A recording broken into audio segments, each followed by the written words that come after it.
And let me just go back to messaging Marianne. I got it up on the screen with the info blocked out. So I have a few questions I don't want to ask her. It's okay. What was the title of the job applying for? So I want to know what's the title of the job applying for. I don't need to know the salary. So that's the job title. Okay, yeah, just give me that. And I'm gonna pull up another resume, which I'm gonna call Resume Prime. I don't really have time to edit this one, you know. I would do it. I guess I could just open it up on this screen. Right, so I was waiting to get an answer from Marianne. That's his name on Facebook. That's the. Alright, right, yeah. They're applying for an assistant position, right? So, okay.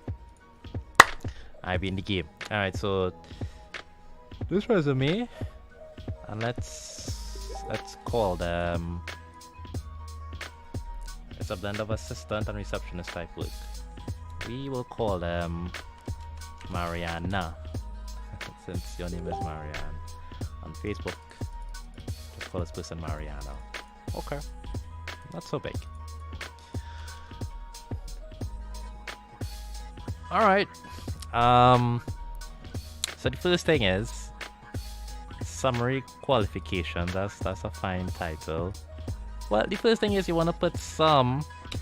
You want to always put your phone number and email address. Now, let's say. Now, why would you always want to put your phone number and email address? I mean, just for practicality's purpose. Let's say, you know, so I just find this person's resume. Let me say, like, I don't know, 2 days later, I just like, you know, this Mariana person. I really dig that resume, boy. Maybe I have you know, somebody have a position for that. Maybe I have a position in my own work. I'm gonna reach out to them because the contact is not here. I can't contact them. And let me say, you know, Marianne who provided this for me. Let me say me and her not on speaking terms in 2 days. I don't know. Maybe she make some posts on Facebook and we start arguing, go for an hour, and you know, things get heated. Maybe I don't feel like reaching out to her, getting some space. You know, I want to wait like a week, 2 weeks before I engage again. By that time, the position gone, and because you did not put your phone number and email address here, I can't contact you. And also, in my own job hunting experience, so even sometimes, like I might put a different email, I might put like a different email address or number on the application on the job website. Sometimes they actually contact me just through the email address that listed on my resume. Actually, I had the experience where somebody who I did not submit my resume to got a hold of my resume and actually contacted me. Now, I mean, maybe they could have looked me up on LinkedIn or something because I guess my name is not that common. But, you know, if you have a more common name like Mariana, you know, God forbid, I say your name is like Bob or something, like, you know, they're never going to find you on LinkedIn. Anyway, and so there's some free qualifications. Now, the good thing is that they didn't make it too long. I think the usual problems people just make the summary qualifications information a bit too long. So, but what we have here, maybe make it more than one sentence. And this typo here, you can't have that. So if it's okay if you're applying for a position of like secretary or office assistant. I'm thinking to myself, well, if you're my assistant, you know, so I want you proofreading my stuff, and if you're not proofreading your own stuff, you know, for your own survival, why would you want to proofread and do my work properly when, you know, I mean, for all intents and purposes, you had to care about my work too much. So at least don't make these kind of mistakes at the start of the resume. I mean, maybe later down. I get a little lazy later down because if on like page 3 it already like me, it's probably not gonna go well. So right, to be resided in your company as an assistant,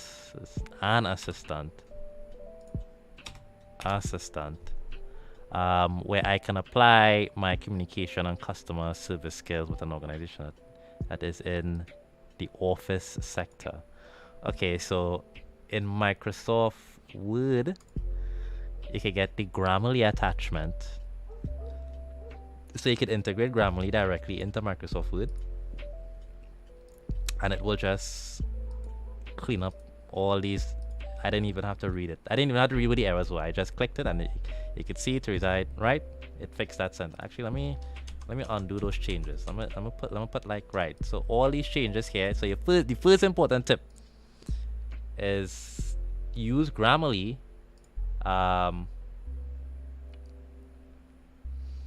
Do I think LinkedIn is effective? I'll answer that just now. I wanna finish this first. But I'll talk about LinkedIn. We'll talk about jobs board soon. Right. So yeah. So if you had Grammarly, if Mariana here had Grammarly, she could just do this to reside. Well, it didn't change the capitalization, but at least change the from the A to an, and it will fix that. Boom. You could also just use Grammarly on the website. Grammarly also integrates into Microsoft, into Google Docs now as well. So please utilize it. And this should be 2-3 sentences. And the first thing is like, I guess some of the jargon here, or if we can't really go too deep into that. But if I was just re-editing this for my own self, I'd be like, first of all, it will be career summary. Right? So career summary, that's a much better turn on what they had. My career summary would be let me see what their qualifications are. Use Grammarly all the time. I didn't know I can do that. Yeah, definitely put Grammarly. Vianney Marie, definitely put Grammarly in your Microsoft Word. It'd help out a lot. I mean, sometimes you just get, I was operating 100%. It's nice sometimes. I don't always use it, but sometimes like it's 3 a.m. I'm kind of tired. I'll just be like, all right, let me just open up and see how many errors they have. If there are too much errors, I'm gonna be like, okay, I'll open it back up in the morning. If there's 1 or 2 errors, I'll fix the 1 or 2 errors and I'll send out the document. Okay, let me look at their qualifications and see how I would do their career summary real quick. Right, so their experience: manicurist and pedicurist, makeup artist. Right, there was in a secondary school. Right, they worked as a clerical assistant in a school. Alright, they worked on a clerical assistant, the food place. Some good educational stuff here. Alright, I'm gonna use that. And some software skills. Okay, so what I would put here is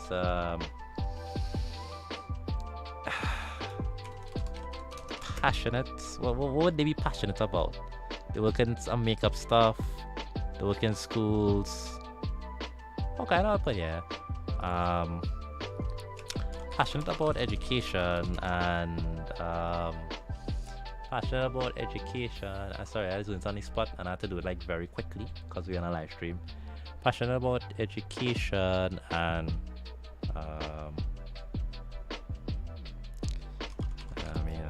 doing good quality work. It's gonna be a little rough. Yeah, it's only take you like a few doing good quality work.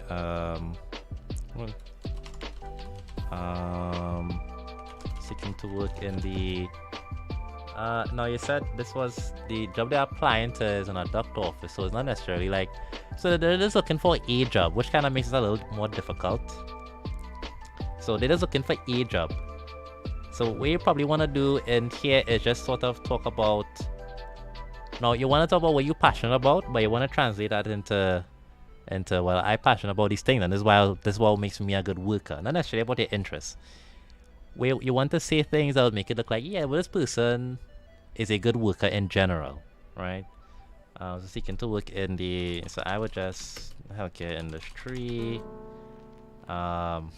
Anyway, so I'll skip this for now. This would be better if like somebody seeking to work something very specific. That's where you could get like a good career summary. But I'd also have to figure out like a general one that anybody can have. I feel like a lot of people at this point might just be looking for work experience. They want to put themselves somewhere. They don't want to be home just chilling all day. Just want to go somewhere and do some good work. Now the layout of the resume is It's not good. It's very not pleasing to the eye. I mean, the date's kind of out of focus. Um, yeah. Okay, just give me us. The formatting is a little bit uniform, but it's not very clean to look at. I'll just put my resume on the screen. Okay. So yeah, so this person is a bit older. Yeah, you could see, older persons, they tend to be a little less tech savvy. Now open up my resume, just so we can look at the formatting. So each section, it have like the headings, have a color, there's an underlining. So it kind of separates the text, so your eyes could better look over the areas, right? I guess we could pull them up side by side. We could do that. Let's see how it looks. Okay, no, not as good. All right. Anyway, and bullet. So you should have a career. If you have career highlights, you should have a career highlights section. That's sort of saying like these are the big stuff that I worked on. Then you have your work experience. Please put your work experience before your education. I'm guaranteeing you, most people just care about what you did, less so about your school. And if they do care too much about your school, probably don't want to work with them too much. So your work experience. I know there's there's a good reason for some people put their education first. Maybe you did a bit more education and working, which is fine. Maybe the job actually is more geared towards like people with very niche educational experience. Or maybe you just have like some like I don't know, like some very, maybe it's like a Fulbright scholar or something. If I was a Fulbright scholar, I'd probably put my degree first instead of after the experience. So my title, the organizations, a blurb about what I did with some quick bullet points.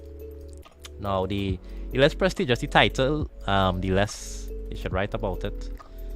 Some other job type, some other work experience, education last, awards, certificates, and work experience last. Now I try to keep this resume 1, 2 pages, 3 pages, 3 pages max. But this person resume, I would do this in one page, 1.5 page. I would not max out this person. I would not max out this resume. And I would not max out this resume in 3 pages. So what you would want to do here is you don't need to put the word duties. You'd want to put like as a manicurist and pedicurist, I went above and beyond to serve the needs of my customer using I don't know, my artistic expression, something to that effect. It's like a work in progress sentence. Yeah, I have one sentence. I don't know why. Okay, so always punctual. This is not a thing. Resume should only exceed 2 pages if you're going for senior executive positions. Right. So Ryan is giving us a good. There's actually a good. Just gonna paste it somewhere here. Resume should only exceed 2 pages if you are going for senior executive positions or academic positions where they want a CV and not a resume. So yes, this is correct. If you're going for a job that is below the executive managerial level, you really only want your resume to be 2 pages and you want it to be tight. Now, a way to remember, other than just trying to impress the person reading your resume, you have to remember this is somebody who is going to go through at least a few dozen resumes, especially if it's a post that doesn't require too much experience and qualifications, and they're gonna potentially be doing this a little bit quickly. So if you open up a little 3-pager, 4-pager, you might want to just skim through those ones more quicker than you would go through. You would skim through those. You would psychologically go through those a little bit more than somebody who have like a nice tight 1 to 2 pager and a real direct. So right, and when you're putting down your when you're describing the position, like things like always punctual, That's not that's not a function of the job. I expect you to just always be punctual, understanding my clients. I just expect anybody I hire to understand the clients.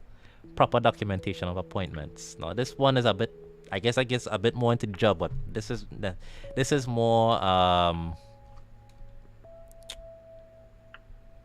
proper documentation of appointments. There's more like clerical work. Uh,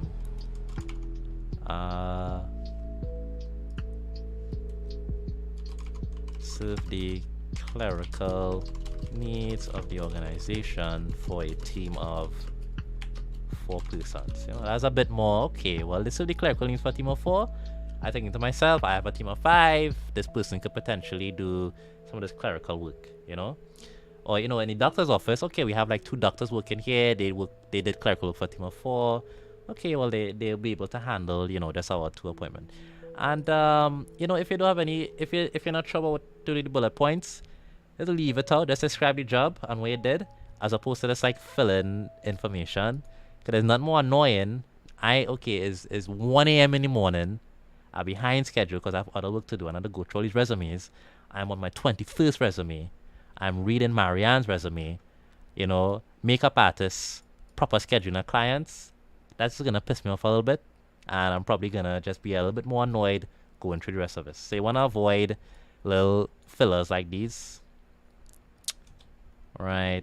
And also, like if you're self-employed, you could just put self-employed, but you always need to put the organized. So you see here, okay, so you always need to put the organizations that you worked with and the title. So okay, so they put the okay, so there's a lot going on here with it. But since we're just reviewing somebody's past resume that's not like on the stream, let's go through a little quicker. Ryan, by the way, you said you had a resume or 2 for me.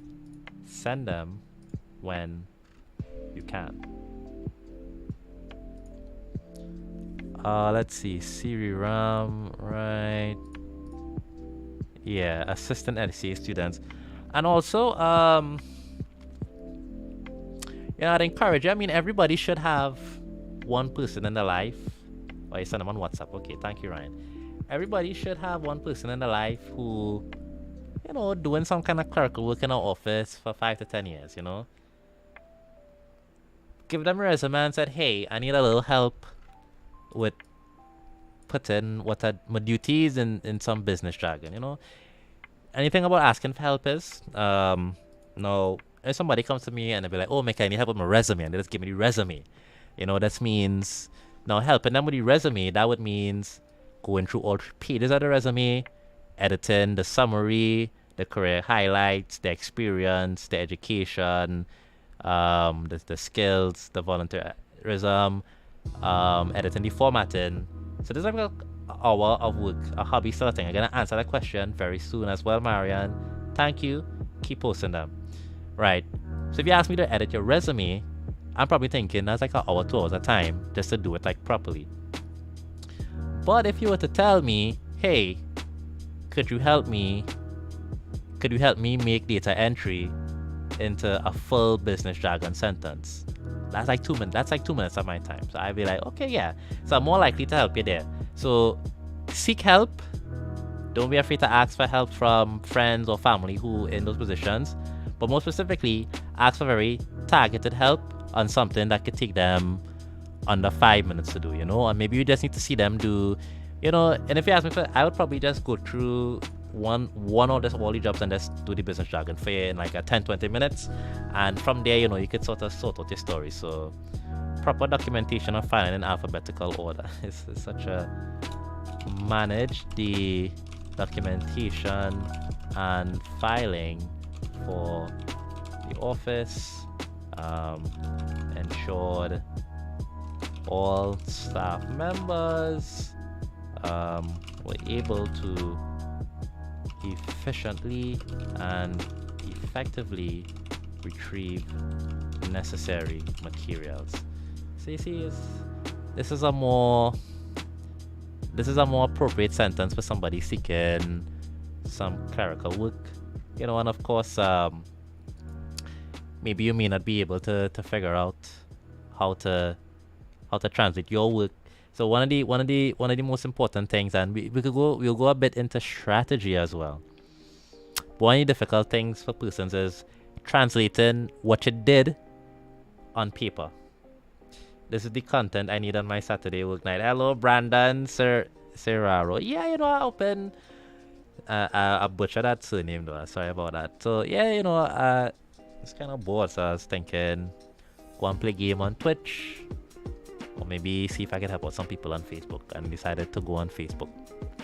Right. So yeah.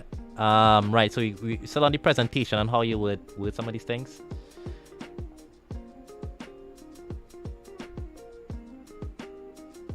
Right, yeah, so Ryan here making another awesome contribution. Ryan asks you folks of advisors next door. If you need advising next door, reach out to him. Sorry about that, Ryan. I just don't know what you do, so I guess I never asked. So that's why I'm not able to say, give you a proper shout out. But as Ryan said, as a hiring manager, I go through dozens to 100 plus resumes for an opening. I spend 20 seconds max on a resume. Get us right, we will find any reason to throw in the trash and move to the next one. So bad format, weak fellas like always punctual will get you this gather quickly. You will have literally seconds to get me to think you're interesting, organized, and worth interviewing. Alright, so yeah, so this is an important point for everybody, right?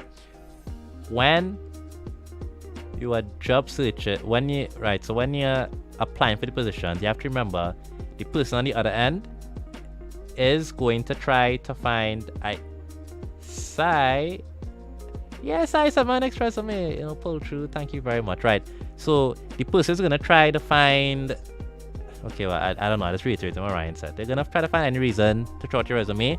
So one, you want to make sure that you get through the important bits at the start of your resume. You want this career summary to be as compelling as possible, because they probably read, ideally I'd read the first sentence. The first sentence, don't catch on like 2 or 3 points that I put in my job post. I probably gonna move on to a career highlights. I'll probably read these 2. If it's still ain't saying nothing, I'll move to a work. I'm gonna hope maybe work experience. Maybe I searching for let's see, an executive assistant. Your career summary and a career highlight didn't catch my eye, but maybe your first experience is executive assistant to Bill Gates. Maybe that then will give me a reason to continue reading. And if I the career summary, if I work experience, your first job work experience, not catching my eye, maybe I might go to your education, and I don't know, maybe if it's like a Fulbright scholar, I don't know, I keep bringing them up. I might be like, okay, well, maybe that's, I'll make an exception because everything else here not necessarily gelling. Yeah, but yeah, that's how you want to think through when you formatting your stuff. I think the traps people will fall into is, one, you want to cram in as much thing as possible, because in your mind, anybody you hiring, they want somebody with like 50 years experience. That's true. People, they do want people with 50 years experience. But they do want people with 50 years experience, but there's a way to convey. But then again, I remember, even getting somebody with 50 years experience, they're going to be like 10, 20 of those people applying. So the one that have a properly formatted resume, you're gonna get through from the dozens of people who have that experience as well. Alright, so let's stop here and look at another resume for now. Ryan, very wonderfully. Right, he sent me. Jane. Okay, these are anonymized, right? Okay, so Ryan pulled some samples online. So I'm gonna look through 1 or 2 of these samples and we'll talk about them. These should be a bit better than what we saw from Marianne. So I'll go through 1 of Ryan's samples, and then we'll talk a bit about looking online for jobs, which I think is like, so formatting a resume is the most important aspect. The second most important aspect is the actual job searching. So we'll go through that as well. Right, yeah, thank you, Ryan. So opening one now. So we'll go through this, then we'll talk about job boards. In the meantime, if you have any resumes, feel free to inbox them to me. Also, by the way, Marianne, before I move on, Did you have any questions or comments on that resume?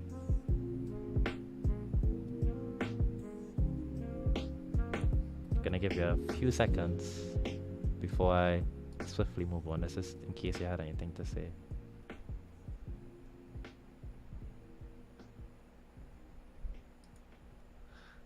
So also streaming on YouTube, and somebody just randomly stopped by to tell me thank you, and I don't know how to reply to them. So I'm just waiting for Marianne.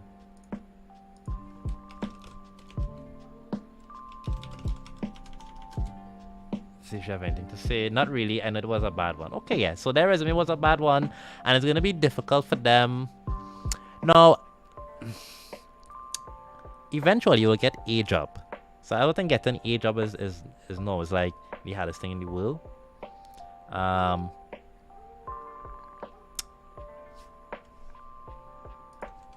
But it's also nice to get a job that you could feel a little bit fulfilled in, or maybe you just find what they're doing interesting. You know, maybe working in a doctor's office, that's nice.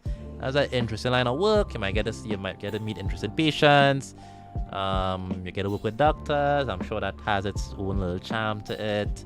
You know, in one of Mariana's work experience, she worked at an abattoir place. Now, unless you're really into killing animals, I'm gonna guess that working at a doctor's office is more amenable. So it does kind of matter. You know, it's not just about us getting any job. Is it anonymized? If not, can I go ahead? Right.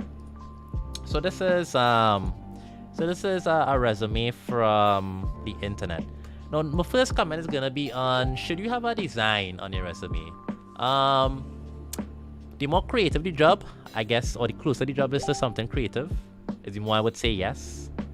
But if you're going for a job, I want to use the word bland in this in terms of like, you know, very administrative. You know, like probably not do a design just because the bias of those industries tend to be, you know, they want people who kind of able to incorporate stuff into a very plain and uniform office culture.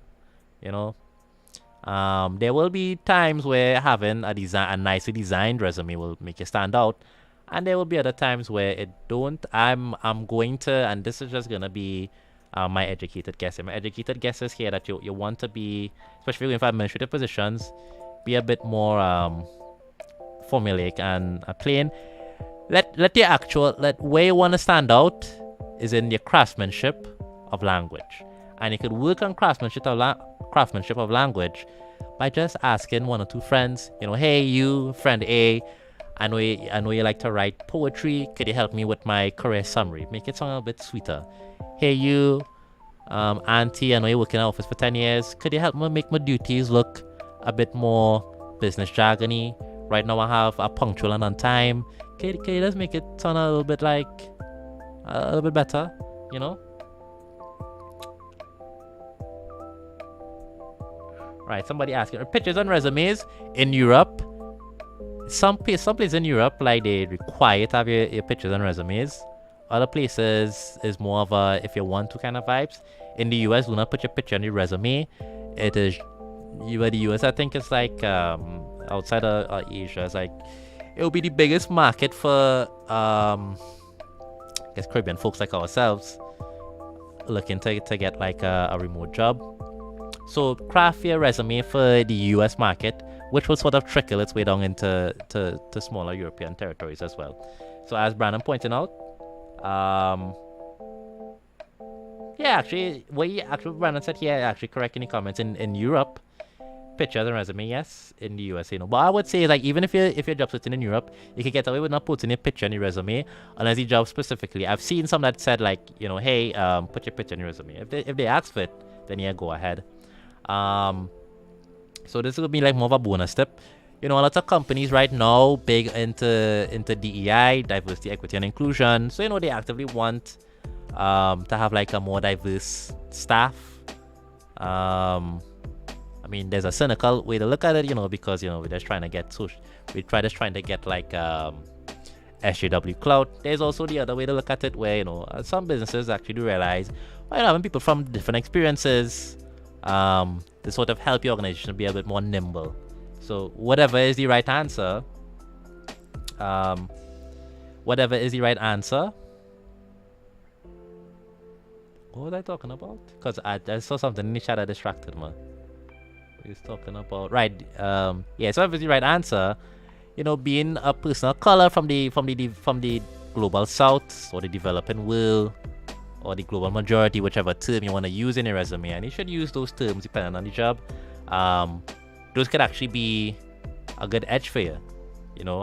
Especially if you're searching in the non-profit world, super big on DEI. So it's actually a super strength to anyway. So continue to look at this resume. So Jane Doe, junior architect, picture there, take the picture out.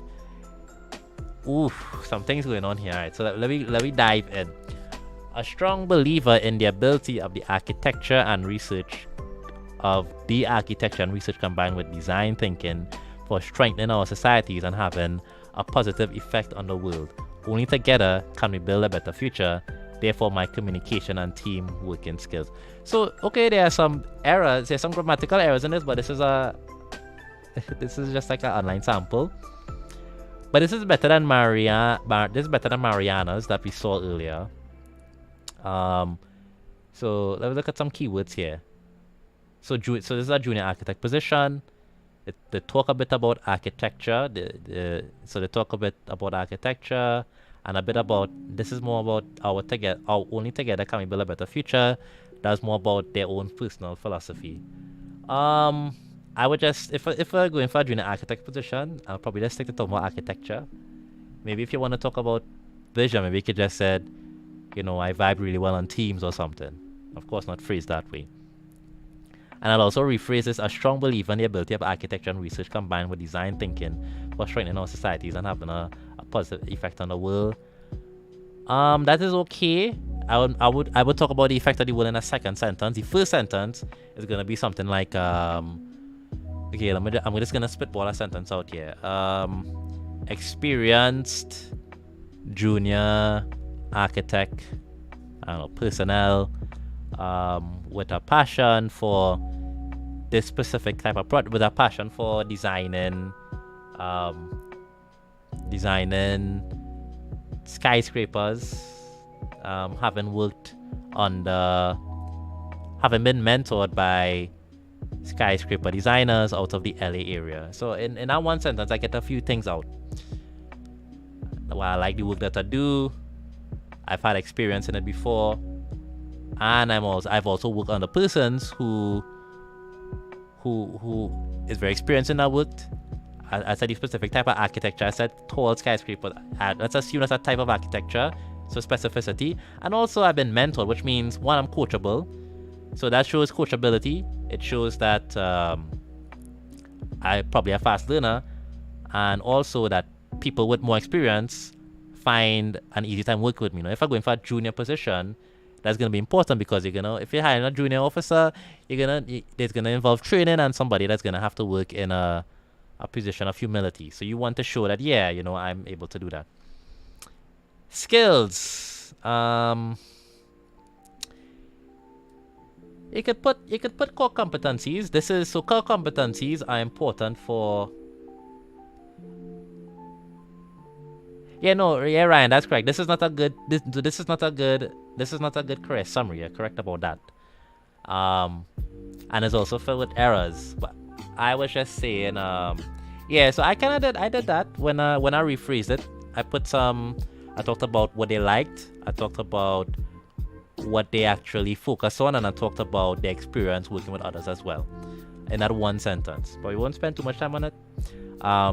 Right. So you definitely want to list your core competencies, and your skills. Now, why is that important? And Mariana did not have that in her resume. Why that's important is, okay, I guess we're gonna have to start to look at LinkedIn right now. All right, let's go to my LinkedIn. Let's go to jobs. X off that. Right, we're going to jobs. So LinkedIn is an example of a job board. Now, understanding how job boards work is very important for getting remote work. And I would encourage everybody looking here to start to think about designing your resume to land a remote work position.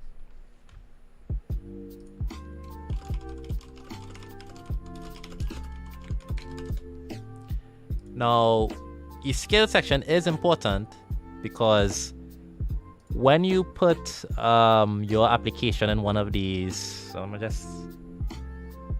just say I'm gonna apply to something here. Why are we in Norway? Let's go to America.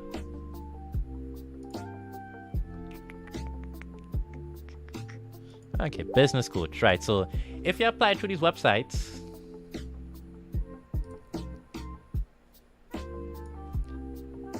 right? So if you apply through these websites, now all my information public, so I'm not really doxing myself.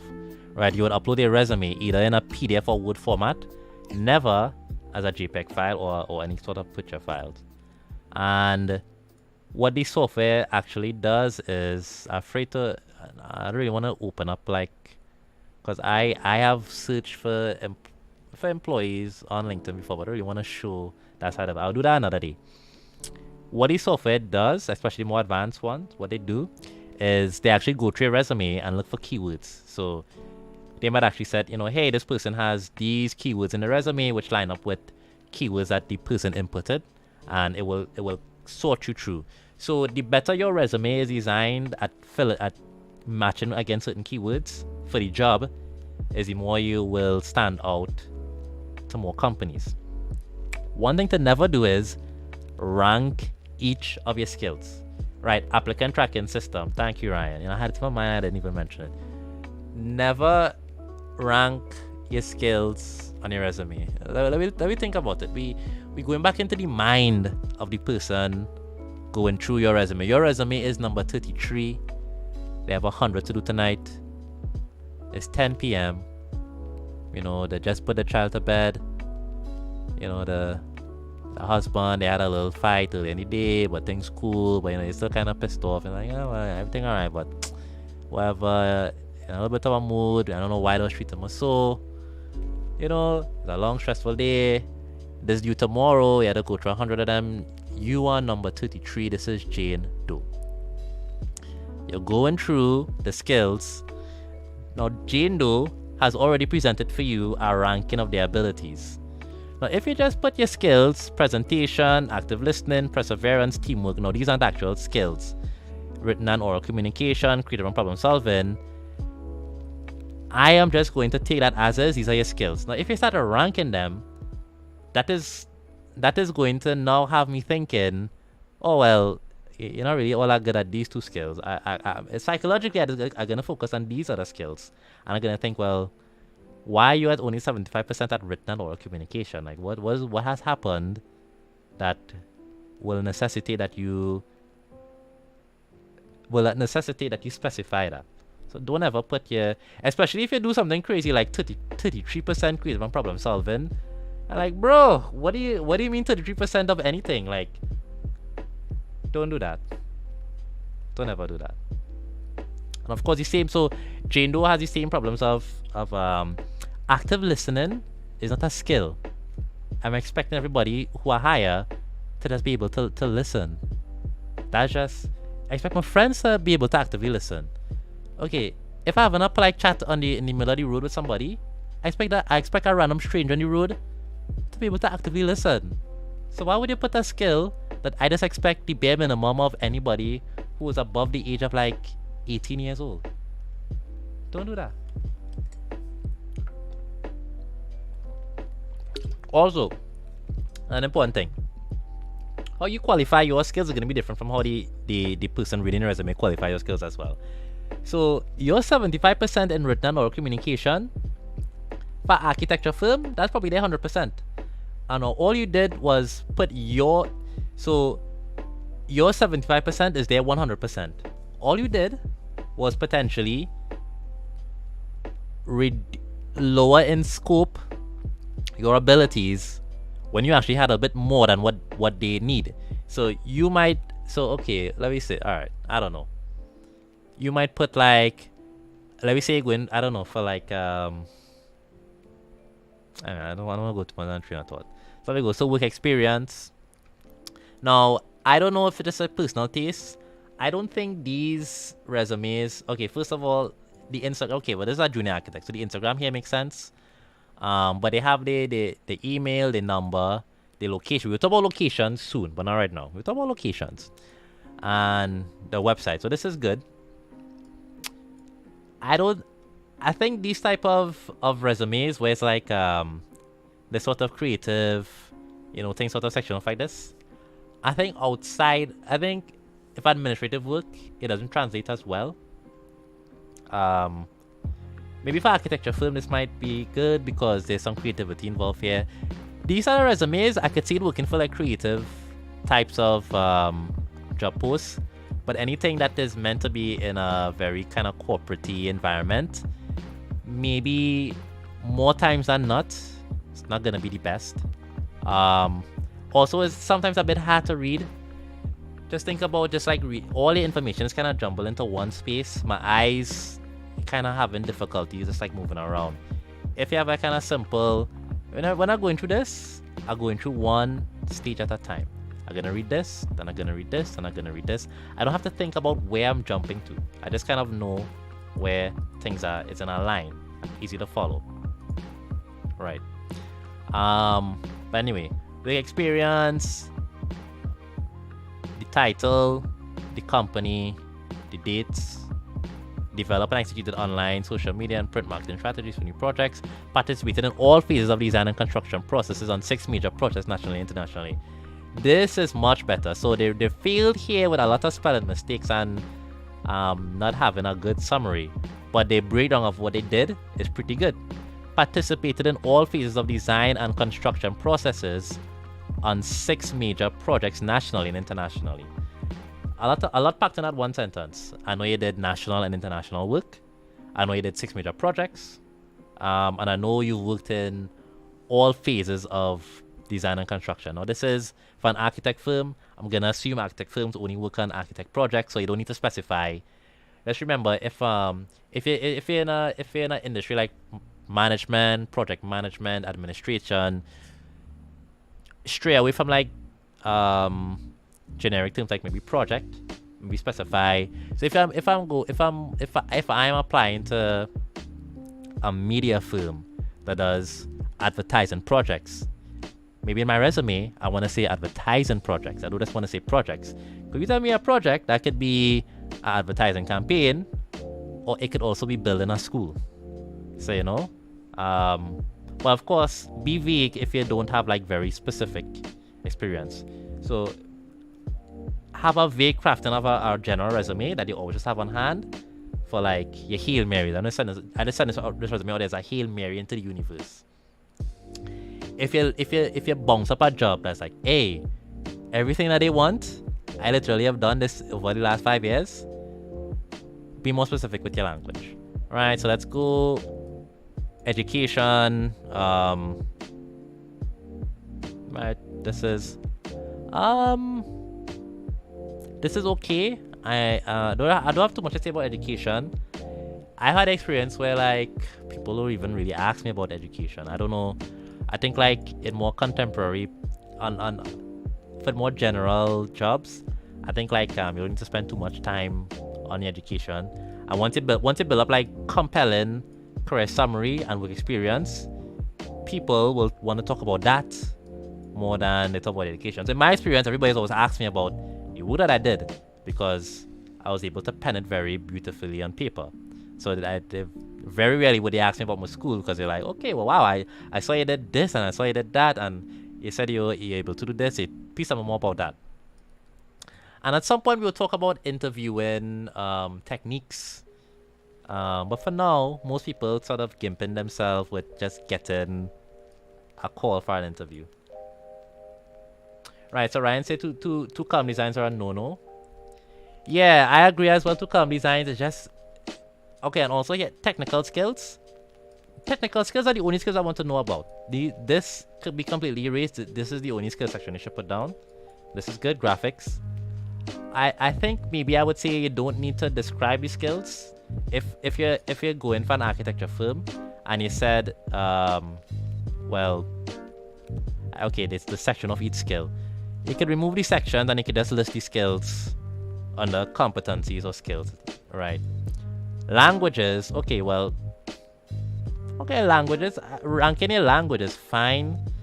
Maybe don't use like this. Okay, what I would do for language, I would put like fluent in English, intermediate in Danish, intermediate in German, intermediate in Spanish. Just do that. This ranking system introduces a whole host of odd psychological hang-ups that the person on the other end is gonna have to get past just to. But you know, speaking 4 languages, I think that's just gonna look good regardless. So this is more of a nitpick. I would be like, oh, you speak 4 languages. That's like, I don't need to go too much into that spot. Interests, don't care. Personal projects, that's good. Personal projectist. Okay, well this is good for right. So I'm going to look at Brandon Serraro. Wow, I cannot pronounce his last name. We're gonna go into Brandon Serraro. He submitted his resume, but before that, I had some questions in the chat that I do want to get to. So I'm trying to find Marianne's questions. Do I think LinkedIn is effective? Yeah, I've used LinkedIn and I've gotten callbacks on LinkedIn.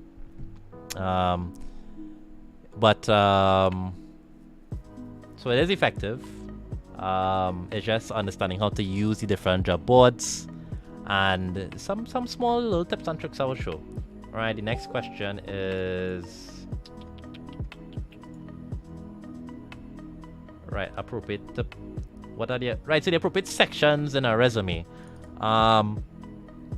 Industry dependent, but let me say the most generic resume, the most generic sections you want to have. You want to have your name, contact info. This is all publicly available information. I'm not doxing myself.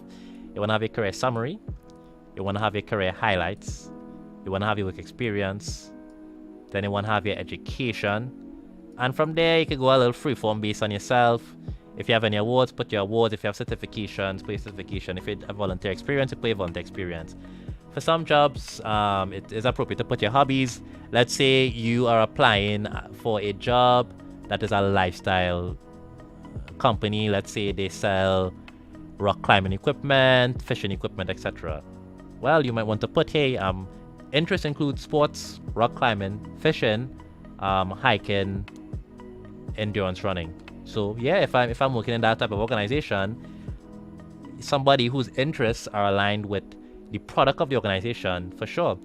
Let's say you're applying for a local tech firm. Well, if you have interest in, I don't know, coding, do you code for fun? Let's say you are applying to be an accountant in a technology company.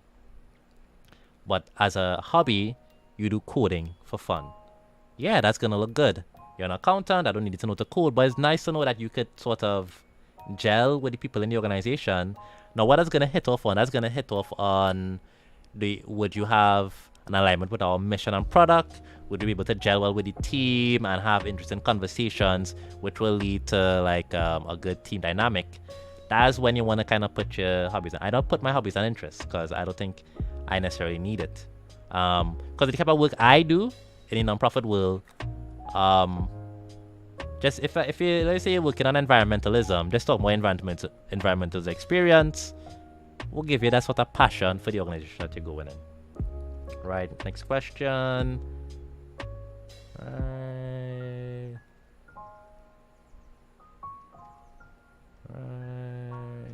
Looking for more questions. I wanted to really find out your thoughts on the SN one I sent. Okay, so I have another one from Marianne to go through. We answered the picture and resume one already. I'm gonna find the SN one that she sent. Right, okay, so I'm downloading the SN one. Okay, okay, Marianne. The problem with the SN1 that you sent is a picture file. So if I open it, I'd have to Photoshop all the information. Yeah, I'll do that. Unless you could do it, I'll just do it. I'm looking for more questions before I move on. No questions. Micah Francis. I hate seeing the languages thing like this. Using this CEFR scale is much better. Yeah, Micah Francis, I have no idea what that means, but that sounds more technical and appropriate. If there's a scale that measures languages, definitely use the scale that measures languages. For sure. Sounds right to me. And once again, when in doubt, reach out to somebody and said, hey, I'm doing my resume. I know you have experience in languages. If you could just one section, just how do I lay out my language skills? That person can answer that for you in 2 minutes. Once again, when you reach out for help, make it easy for people to help you. Don't just say, hey, help me with my resume. Don't ask that question. Help me with my resume means like 2 hours of work. Help me with answering this 1 2-minute question on this one section of my resume is a much easier ask and something that people will want to help you with. All right, so let's move on. Now, why did we come to job boards? I think, okay, so, all right. Let's see. So we need to talk a bit about job boards before we move on to Brandon and Sarah's next resume. All right, let me just do a little jig here because this could get a little intense. What position do you want to look for? Let's just go administrator. That is pretty generic looking in the US. Right. Okay. Business development with property management experience. Nope. Demanding entrepreneur seeking exceptional executive Wait, what? This is a good. I like this one. First thing is it remote? Remote. Every single person who's reading this stream right now could apply for this job. Alright, and okay, so when I looking at that job, the first thing I find, I search remote. Is it remote? Yes, it's remote up there, and here I'm also open to a remote work from home team member. Perfect. Everybody on this live chat right now from Trinidad and Tobago is eligible for this position. If you have a resume that will impress this person. So I'll actually just put this in the chat. Feel free to apply. The next thing I look for is, if possible, do they have the salary listed? This position is 40,000 to 60,000 US per year. Let's see. So what would that be? So let's see.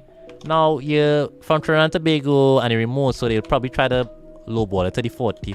So let's say they'll probably try to get you at $45,000. Oh, sorry, I'll zoom in. Yes, thank you, Ake. I'll zoom in just now. So 40,000 USD to TTD. So everybody on this call is eligible for a job that pays $304,000 per year. And what's 304? So 304,000 divided by 12. I should just be able to do this in my head, right? Right, so that's 25,000 TT a month. Now, once again, everyone in this call is eligible. Now, if you can get the job depends on how well you crafted your resume. And LinkedIn. How do I... Jesus Christ, how do I just see the full... I don't know how to... Okay. I can't remember how to see the full screen. Odd. There's supposed to be a button. What is this? Okay, just I'm gonna go through this technical difficulty here.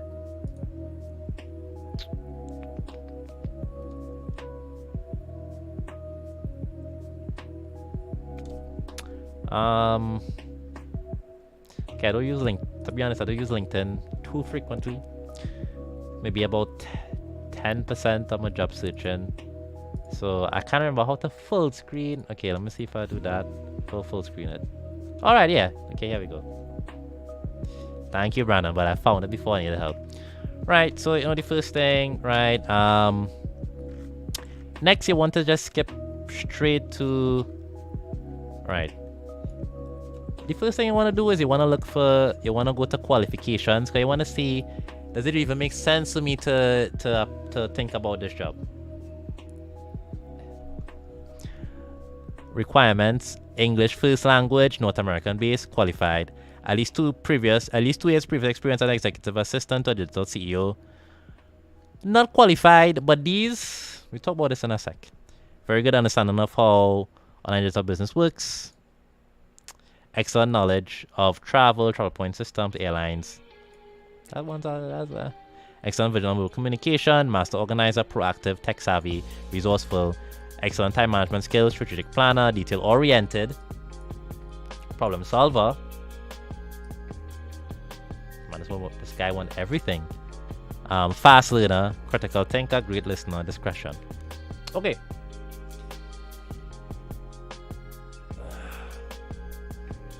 Alright. Wait. Was that about porn addiction? What are you saying porn? What are you talking about? I don't. Executive porn addiction reboot coach. Whatever, I don't care. Let's see. Alright, so now a list of requirements, and the problem, because we're talking about remote jobs right now. We're focusing on remote work. A list of requirements is a wish list. This is this guy's wish list. This is not the actual requirements for the job. There's no one person on planet. Okay, well, I'm gonna say that. It will be for a list of like 25 items. Of the 167 people that apply, everybody's not gonna have all these requirements. So first of all, there's a wish list, right? Now, depending, and now next thing to note is not all these wishes are equal. Let's talk about that. Now, let's see. No response, right? So, requirements. So not all these wish lists, not all these wishes are equal. So for instance, English first language and North American based. And so this is the first item, and the fourth item is excellent knowledge of travel. Now ask yourself the question: if you speak, I don't know, let's say Portuguese. Let's say everything here on this list you kind of hit the button on. Yeah, you have excellent knowledge of travel. You're very good at understanding how online digital businesses work. Oh, by the way, guys, let me know if you could read the text. I'm gonna move my picture over to the right. Let me know if you have problems reading the text or not. Yeah, let me say every single item on this list you hit perfectly, but you speak Portuguese and you don't know a lick of English and you're not willing to learn. This guy can't hire you, even if you was the CEO. Okay, yeah, you can. Even though if he was the CEO of like $1 million company in Portugal or Brazil, this guy can't hire you because having English as your first language is probably like a disqualifier for everything else. So there are gonna be things on here that are disqualifiers. You need to figure out what are my disqualifiers and what are the nice to haves. A disqualifier is something like can't speak English. Or let me say they want somebody who's bilingual. You need to speak English and Spanish. That's a disqualifier. If they say, you'll see some job posts that say fluent in English, Spanish, preferred. That is a nice to have. That's not a disqualifier. Because preferring something means you could do without it.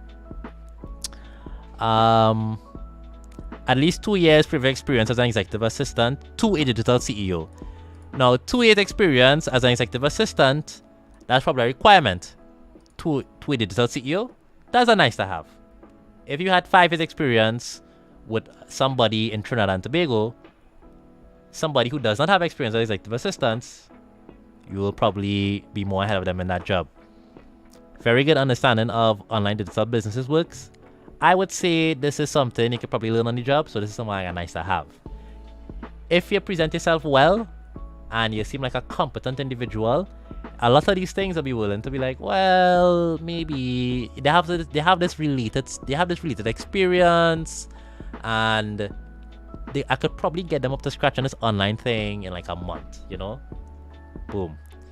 Excellent verbal and written communication. That's very general. I mean, I don't want to say these are nice to have, but some of these stuff I would just completely ignore. Like, first of all, I don't know how they, unless they give you a written assignment, they could assess that for themselves, master organizer. That don't really mean too much. Look for things that are disqualifier. If you completely disqualify and you know it's like a requirement of the job, then don't apply. Ryan asked a good question. Are all nice to have things that can be learned on the job? I would say, especially on a long list like this, half of these things are things that you probably don't need for the job. Critical thinker, I'm gonna guess for this guy, you don't need any critical thinking skills. That's gonna be my intuition here. There's not even a nice to have. This is just I'm just padding out this job. So this is also a good point. Like think about somebody who, you know, is put on a job description somewhere.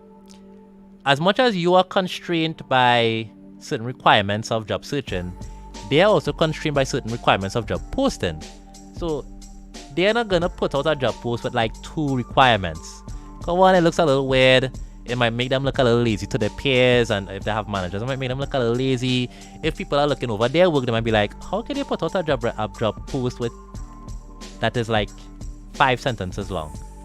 Maybe they don't need too much, but there's a certain culture of posting jobs that everybody has to kind of adhere to. So having a long list of requirements that you don't really need is just part of it. So what you need to know is that this person most likely, I'm gonna tell you exactly what this person did. I'm gonna tell you exactly what this person did in putting this together. They went over to LinkedIn, they went over to jobs. What am I doing? And they searched executive assistant. I was like, okay, right. Executive, right. So they said, okay, all right. They'll read through this. They read through some of the responsibilities, and they took notes, and then they put that in their own. Right. So you kind of need to know that a lot of these stuff are copy pasted over from. That's what people see as a standard in the industry, and really and truly, there are a few things that you want in an employee, and there are a few things that you would like to have in an employee. But the most important thing you want in an employee is somebody who you feel comfortable about, right? Somebody who you feel is competent. Now, you're gonna hear people talk about the experience in, if you look at job recruitment content online, some of it is going to talk about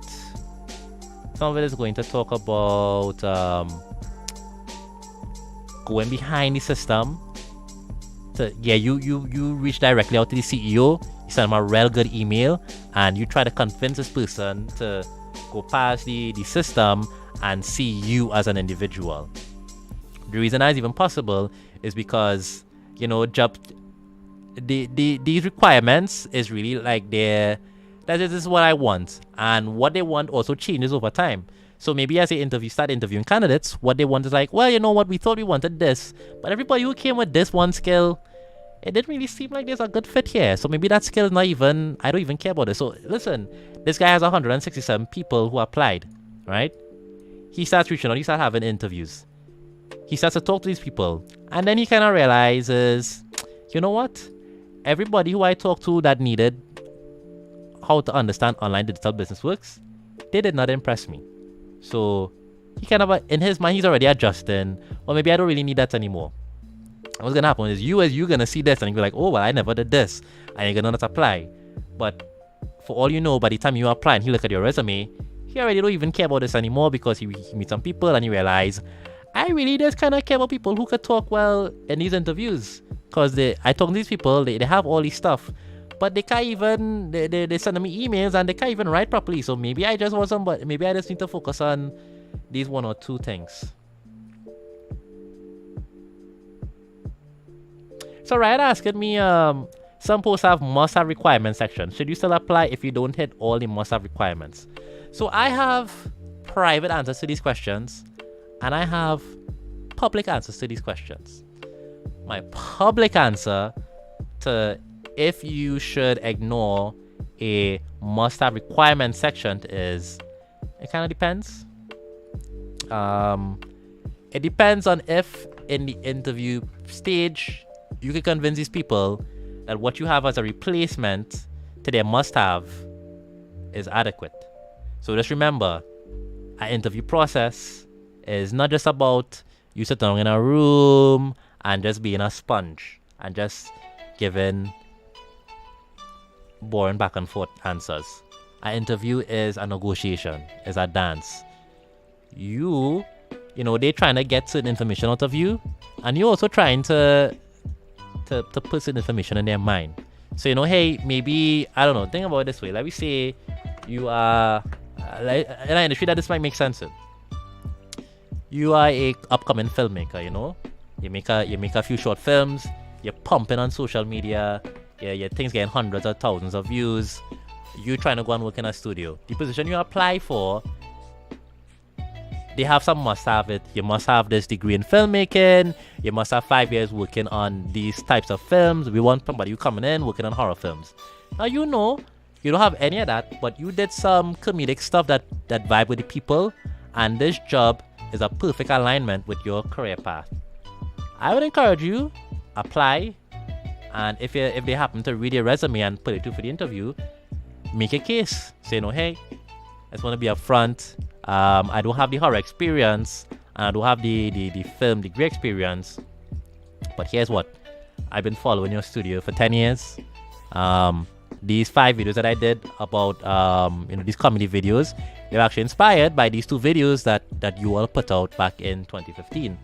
And working here is really like a dream for me, because this is what I'm gonna do for my career, and this is what I'm gonna do in this organization. And I already follow the work of these 3 people in the organization. I feel like it's kind of like I kind of feel like I could be home here already, and this is what I bring to the table.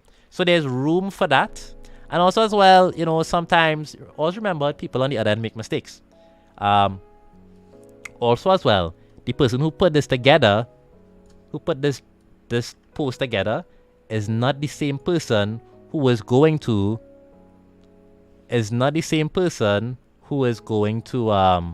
be reviewing the job applications. That is a possibility. Also, if it is the same person who put this together and reviewing the job applications, there's a chance that they may forget all this. Listen, meet Mr. What's his name? Mr. J.K. Emezi. Meet Mr. J.K. Emezi on the road and ask him, the 25 requirements that you put on this job, list them out for me right now. You think you're gonna remember that? No? You're not gonna remember that? What's gonna happen is the actual process of reviewing your resume is, I have a general idea of what I want, and I'm also going to be receptive to what I am seeing. So always remember that. And Ryan asked, in my scenario, the comedy video success can be seen as transferable to the horror genre. Yes, always remember, you might not have exactly what they post here. So this person posts, they want 2 years of experience as an executive assistant to a digital CEO.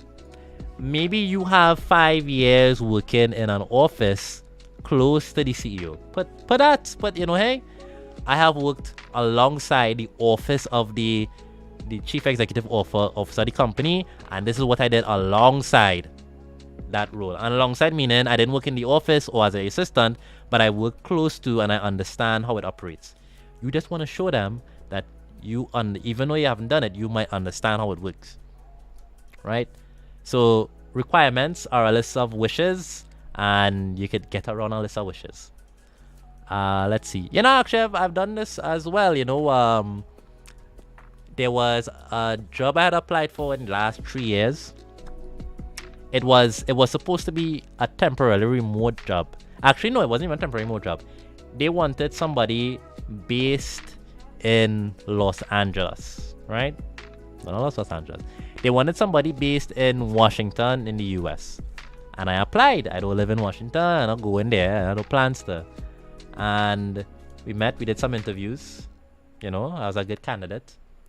And then, they asked me if I wanted to go there. And I was like, open to it. It's negotiable. No, I wasn't really open to it. But, I'm leaving the door open to see how things go. Eventually, they contacted me and they said, hey, you're the top candidate. We talked about it. And we were willing to not have somebody based in the state, even if they're remote. So they traded off the requirement of having somebody in that country for somebody who they kind of feel like is the top candidate for the job. So, and I would say like country requirements, that's like a hard that's like if they say we want somebody based in Jakarta, Indonesia, that's probably like a hard requirement that you can't really negotiate around. But I am living proof that they could negotiate. Even there's something they probably can't, like even language requirements they can kind of negotiate around. Maybe they might say, well, hey, we really want somebody that can speak these 2 languages, but you had 10 years experience. But okay, so look at it this way: they want somebody who can speak these 2 languages with 3 years experience in the field. Let me say you come in with 10 years experience with only one of the languages. That's 7 years you bring in of experience might make that extra language a little less needed. And we're like, well, for the same price for 7+ years of experience, but they can't communicate with this office over there, I think yeah, that could, maybe we could do that.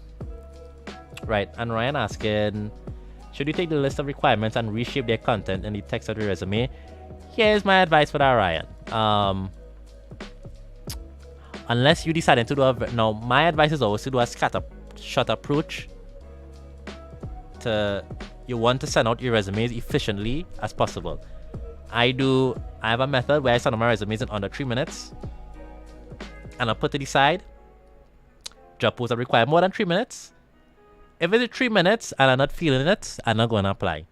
If it's going to be more than 3 minutes, but I feel like, oh yeah, I think I could land this job, I'll put it in a specialist, and I'll take time to spend more time on it. But most jobs I apply to, I'm going to have my resume and my cover letter curated in such a way that it wouldn't require 3 minutes of editing and work to apply to that job. So my advice is always, when it comes to reshaping the resume to job, think carefully on it. But I do have like, let me show you my desktop for a second here, right? So, wait, let me make few large icons. Well, I guess you can't really see this too well. All right, so, okay. This is my cover letter file. This is my resume file. I will open my cover letter file, edit the name, edit the date, edit 1 or 2 little details. Boom, I send that out. Everything else about the cover letter tells you my story as an operations specialist. So I don't need to, every time I edit a cover letter, I don't need to retell my same story 10 times. Why would I need to retell my story? There's one compelling way to tell my story. I don't need to reformat that for every job. No, let me say there's a job for remote anywhere you could work, and they say you could work this job anywhere in the world, and it is in my field. It requires my exact degree. It requires my exact amount of years of experience. It requires my exact specialization. Yeah, I'm gonna spend time editing that cover letter, gonna read their website. One of these days we will go through how do I edit my cover letter for the job efficiently without spending too much time on it and make it look like I spent like a whole day on it. We will go through that. Right. So yeah, so to really answer your question is you need to have a few strategies. I have a strategy for quickly applying to a job, and I have a strategy for spending more time on a job. Now you need to have this properly thought out, so that because one of the things you don't want to get too burnt out, and what will give you burnt out is aimlessness, right? I will show you all, and another day we could probably go through what is this is not private information as well. This is my spreadsheet system of how I apply to jobs. This is not private information. How do I zoom in? I don't understand. There's no zoom? I can't zoom in? Oh wait, no, oops. Okay, good. So, you can see, and let's see. So actually, let me show you. So this is what I did in 2021, right? This one a little less. Alright, let's just look at this one, right? So you can see this is the jobs I applied to in this one day. 14. So I applied to these 14 positions in this one day. Right, so in one day, 14 positions were applied to, right? Yeah, a little color coded, and these are the jobs that I interviewing at, right? You can see I've been through 5. What is it? 1, 2, 3, 4, 5. So I have 6 job interviews lined up. One of them turned me down. One of them, I can't remember what does red mean. I can't remember my own color system, but it's not important. If it's not green, it's not lean, right? So you can kind of see. I have my own method for applying to these jobs, and the ones in orange, these are the ones that send my rejection email. Right, 17 in one day.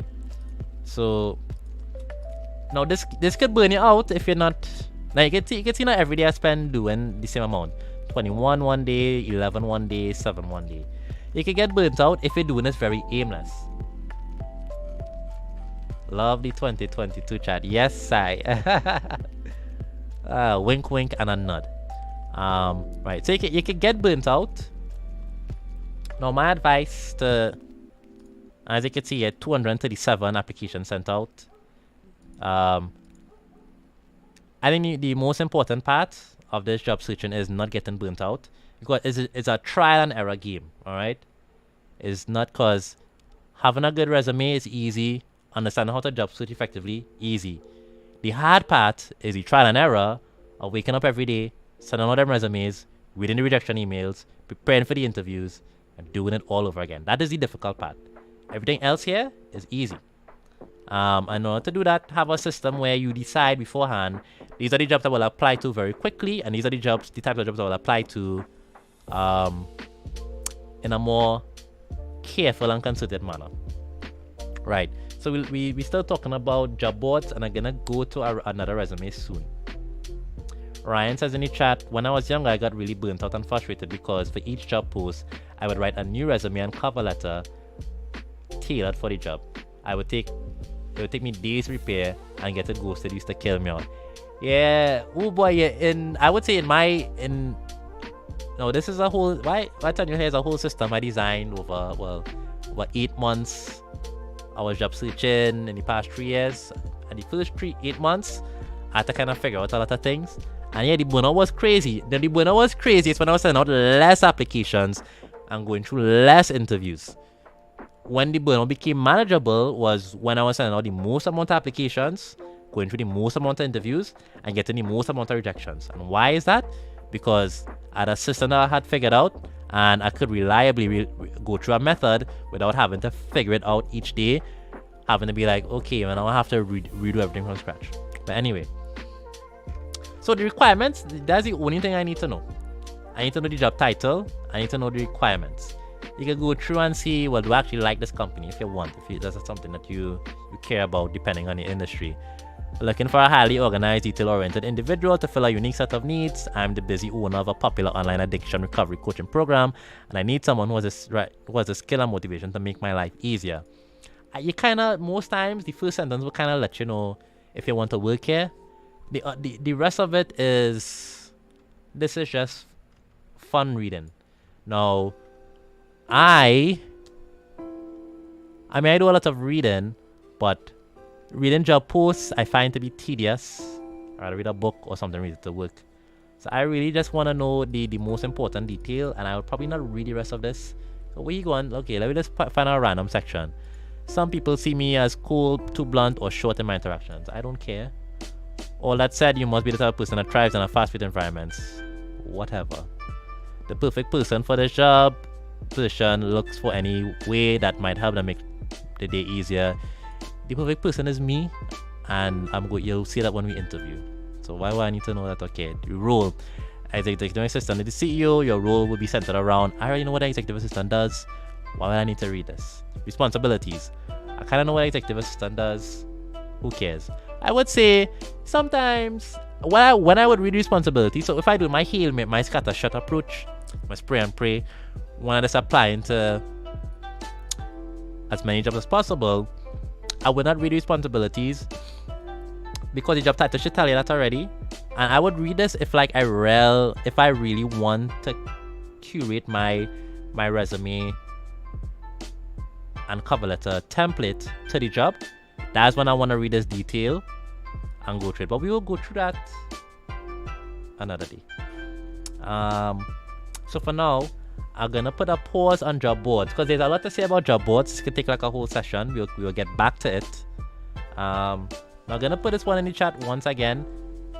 I think you all could apply to this job. I think like with a little resume crafting, this is an easy job to get. 167 applicants in 1 week. If you still job searching, the right curated resume will get this job. Here is another. Right. So one more tip before I move on, and I'll talk about this again later on. Now, I want to notice something.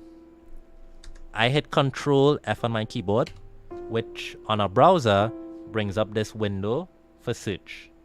Actually, let me put on the zoom. Right, the magnifier up. Right. So I went Control F, which brought up this. So, and I hit the @ Now, why did I hit the @? The reason for the @ is I want to see that this person include an email address in the job post for me to send the email to. Right.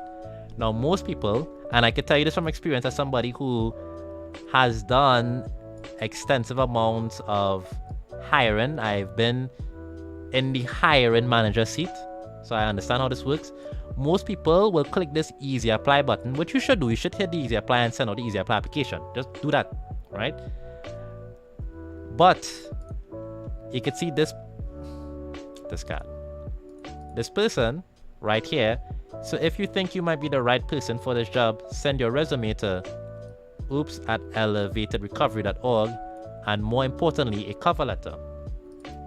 Now, 167 people applied for this job, and I am willing to bet money in this email inbox right now, there are no more than 15 to 20 emails. No more than 15 to 20 emails. The reason is because the first thing is most people don't read through the whole job post. And the reason I know that is because I posted jobs and I put the salary requirement in the job post, and they would still say, hey, what's the salary? Or they would ask details that in the job post that I know that people aren't reading the full job post. Also, people are lazy and they will put the path of least resistance. So they will.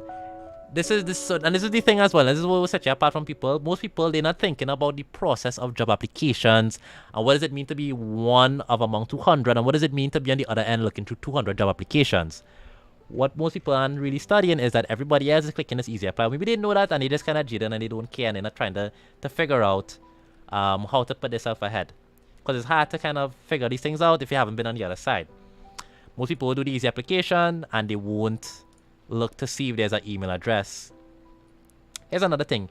If you find a job post that wants you to do custom questions, a custom essay, or a video submission, if you fit the criteria for the job, do that, because they're not gonna have more than 30 applicants. And I've had good success with like, hey, here's record these 5 videos for the job application, because they're not gonna get that many applications. And most people just want to send off like they do their scattershot approach. No, I have my scattershot approach. It's targeted, it's specific, and it is in line with how to best meet a hiring manager. Most people's scattershot approach is just, well, I'm gonna send out my resume in whatever fashion and I hope it's seen. So right now, anybody who emails this guy, ops@elevatedrecovery.org, is going to be in an inbox of no more than 20 people. And he is going to look at your resume and cover letter because, hey, here's a small pool. And you will also look good because he will see, you know what, you are one of the few people who are not in this 167. Cool. Last thing about that is also still do the easy apply, because to be honest with you, sometimes not everybody will. Sometimes they don't go through the email and they will actually just like look at the LinkedIn candidates. So let me say it's the first week, the first 50 easy apply, and the first person I click on is like 5 years executive assistant. I worked in porn addiction reboot coaching. I worked with an online CEO. If somebody in the Easy Apply, because they will at least skim through the Easy Apply. If somebody in Easy Apply literally hits everything on his job, they probably will reach out. I'll tell you, the very first international job that sought me out for an interview. This was years ago. They had an email address to apply to. So I did the Easy Apply and I did the email. But before they opened the email, the CEO of the organization, they actually messaged me on LinkedIn and said like, hey, I went through Easy Apply application.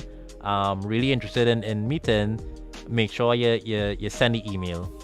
Make sure you send the email to the regular hiring process. Now, what this means is the CEO was going through the applications to see if they see anybody that they're gelling with. Somebody else is probably looking through the email address. Their assistant will probably shortlist candidates for them. But because they're curious, they probably just going through and be like and see if anybody pique their interest. If somebody does pique their interest, they will probably message them and say, hey, I really want to talk to you. Make sure and send that email. So do both, just in case. Anyway, we are going to look at next. I'm gonna take off this magnifier. Actually, let me take a small. Okay, I'm gonna hit the bathroom. Gonna hit the bathroom real quick. Enjoy my background, and I will be right back.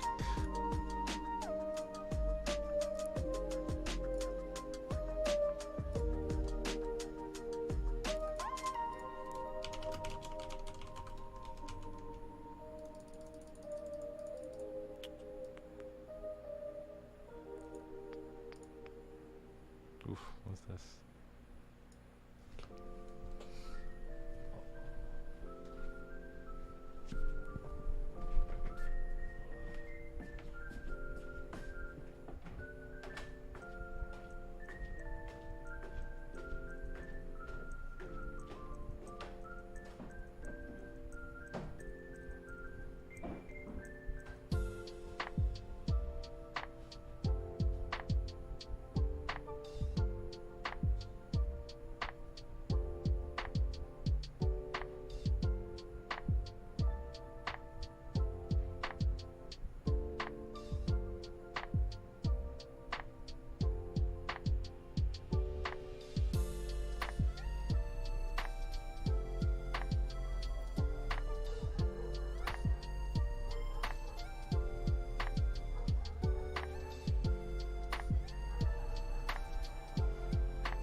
Chat real quick. Boy.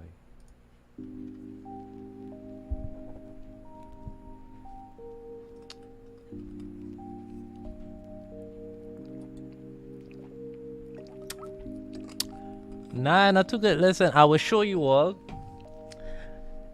Another day I will go through real world example of how I do the application system. And of course, all free information. I don't There's no, I mean, the great thing is, I mean, you're not even in my industry, so it doesn't even matter to me. So this was 2021. I see 30. So these are all the jobs I interviewed for in 2021. All right. So there's a long list of jobs. 30, 31, 32, 33, 34, 35. 2021 and 2020. So 35. So this is 35 companies that was interested in me. Not the reason. The question is, of course, well, hey, you know, what's going on? Why not hiring you? Well, different reasons for different companies. Well, first of all, is internationally. So some of them there'll be visa complications that they can't. Well,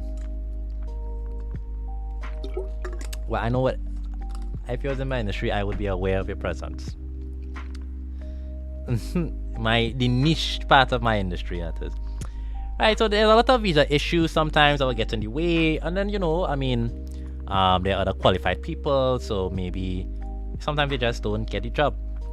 But also importantly, and I think this is important, you can see here 2 interviews, 3 interviews, 3 interviews, 2 interviews, 2 interviews. I'm getting callbacks 4 interviews. So it's not a case that, yeah, I could get a job, I could get somebody to read my resume. So okay, so 1, we know I can get people to read my resume. 2, we know I could get them to reach back out to me because they can see this long list.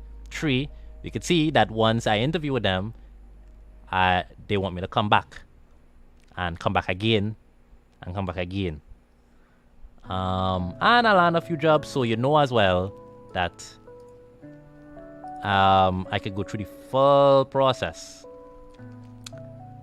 the full interviewing process successfully. So let's see, where am I at? Alright, we're gonna go through another resume. But yeah, right, like I say, one day I will do like a little breakdown. I'll show you I'll do a resume in 3 minutes. I'll do a resume for you in under 2 minutes. And I will do application in under 2 minutes. I can get a call back for. And when I say do application, I mean assess the job post, read through the requirements, edit my documents, and send it out in under 2 minutes. I'm taking a small little food break here. So, I guess, you know, if at this point anybody had any more questions, I could just kind of talk about something with the job searching and job hunting. Samuel?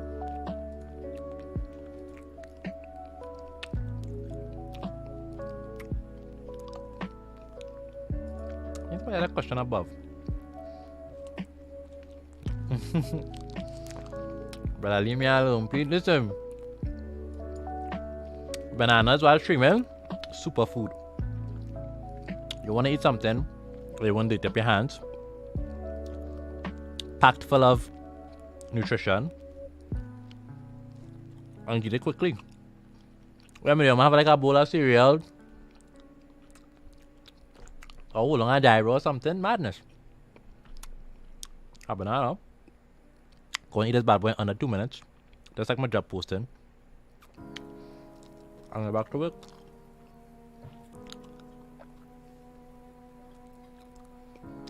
Okay, Sai sent something as well, thank you. Haha. I'm gonna say CBS, I'm gonna mukbang. You know, I should do that, you know.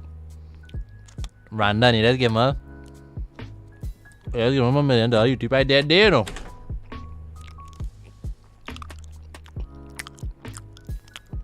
Okay, I'm gonna actually annoy people. I'm gonna do that. I'm gonna try to get my stream up on Twitch by not working.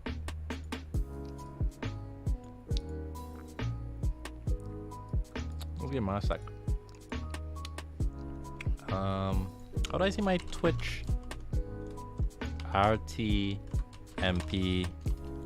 settings. Dashboard settings, stream key.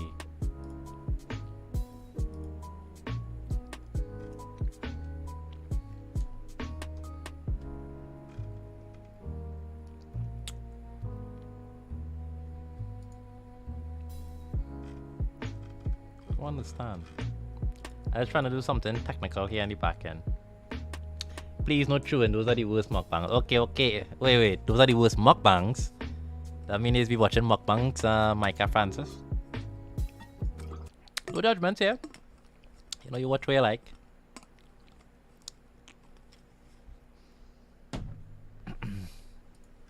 Let's see.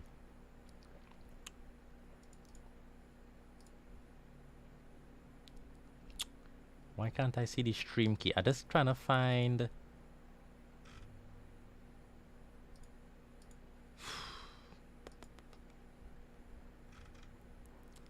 I'm trying to find how to add my stream to Twitch as well. I promise I won't take more than 5 minutes here. We'll get back to this resume soon. Twitch does, you know, disconnected. Copy channel settings. What the hell?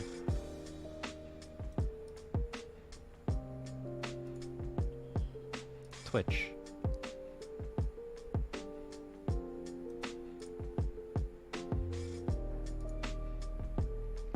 Oh, okay. I am in... Is there a floor? Alright, Miami. This will be my closest.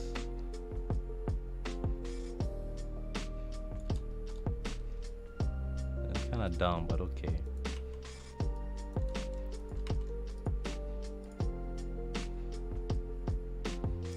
Hey, it worked, yes? Lol. Alright, so I'm just editing the thing on Twitch real quick before I continue. Wait, does it not work?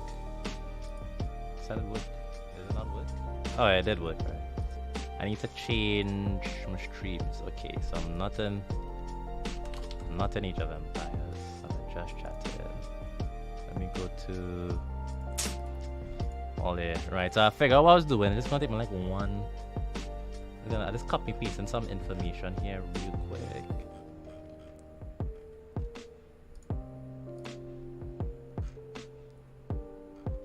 The hell? Noob streamer alert. Oh my god. I know, I getting bored of my own stream. Wait, there's no title to the stream. Oh gosh, all yeah. I don't even have a title to the stream. Alright, let me...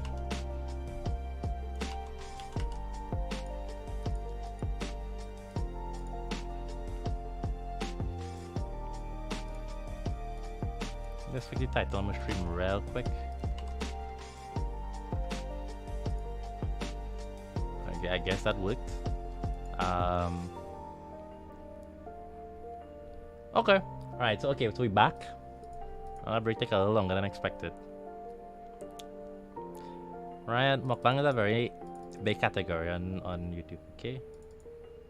Once in a while I'm feeling for food, I can't cook or find and turn that. Okay, Micah Francis. I never watched mukbang myself, but it's whatever.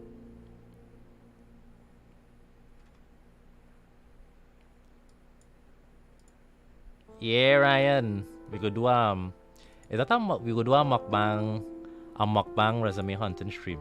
The biggest thing ever. Alright, okay, so why did I put food questions? What? I meant any questions. Okay. Alright, y'all. Let me get ahead in the game. Right, so I'm opening brand. You know what? Marianne's been waiting for a while, so let me go to. So I'm gonna open. So Brandon, before I get to it, I know you said it's no rush. It's gonna open my Photoshop real quick and block out this person's information so we can look at it. Where's my Photoshop?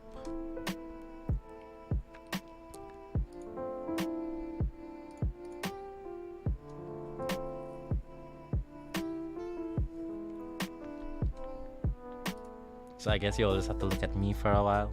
It's not so bad. It's your boy Juan Franco. It's your boy Mikel.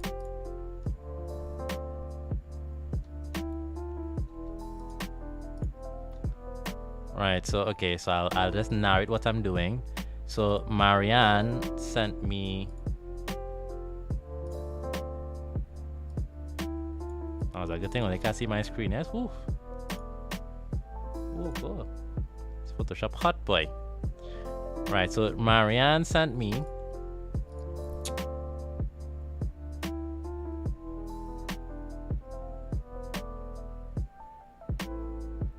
Oh, you mean the desktop? Yeah, boy, Ryan, boy. You can get that. It have on your computer. It have a app on Steam. It's like $5 called what's the name?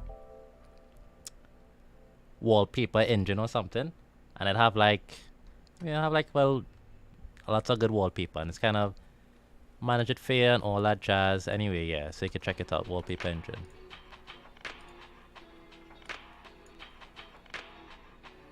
Right.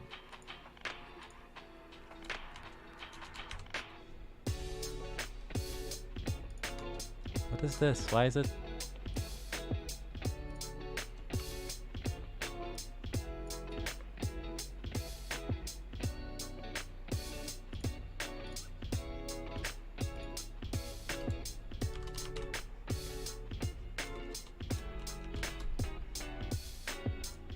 Actually, no, I'm not do that. So we could, I'll just block out her surname. Okay, I kind of spun in.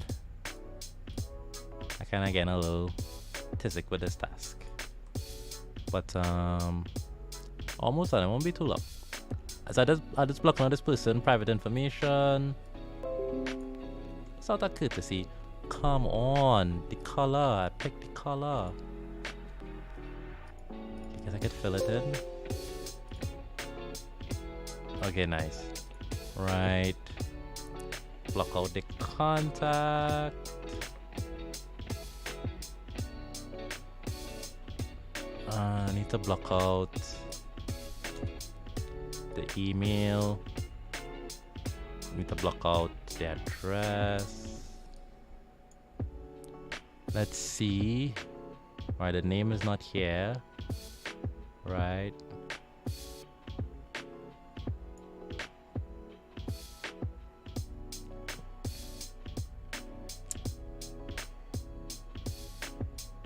Right now I see this is the important thing to block out. Okay.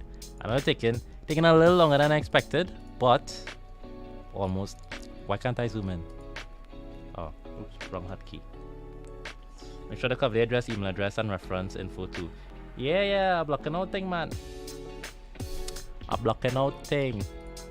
Yeah, right now, serious or no? We go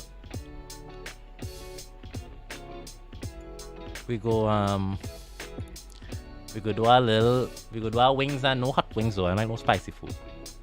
For that, we do our wings and resume chat stream. Yeah, that could be real nice. Okay, I'm ready. Okay, ready. And I don't know, Marianne, are you still there, by the way? I'll send you a message. Export as PNG. Go to downloads.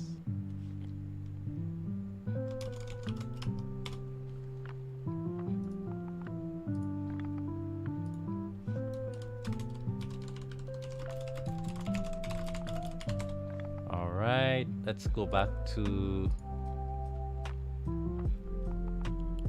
Get back to it. Do it now. Do it.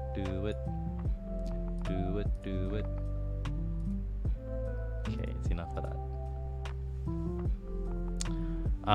Okay, so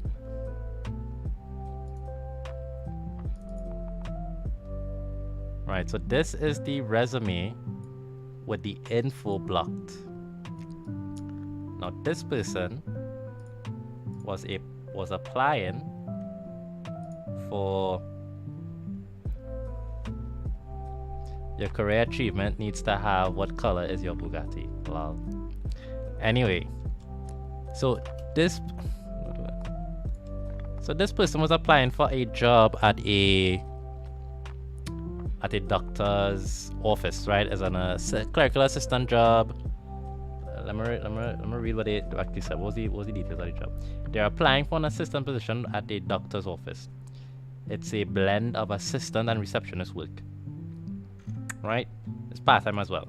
So what we want to investigate, does this resume, is this going to vibe with somebody who is looking for a part-time assistant in a doctor's office?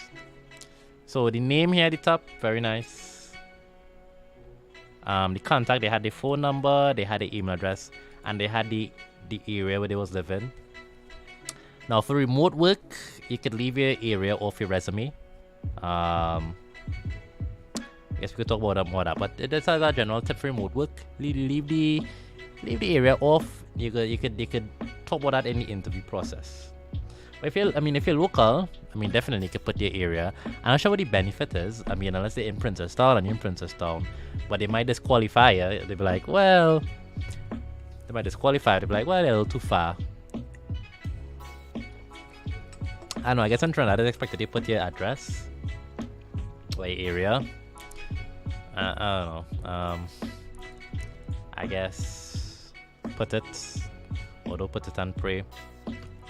Now, first thing, let's just talk about the design. Difficult to read.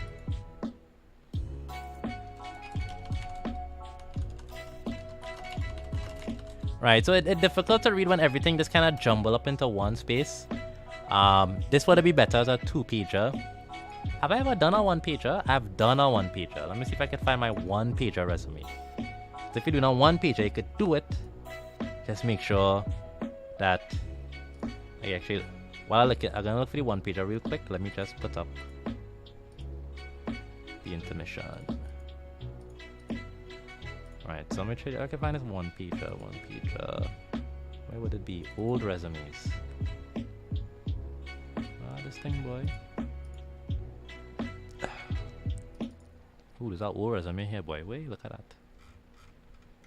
Oof, this is my resume. What the hell is this? Oh lord. Wow. Amazingly bad. Awful. Awful at all. I would not hire me. Why would I hire me with this resume? Okay.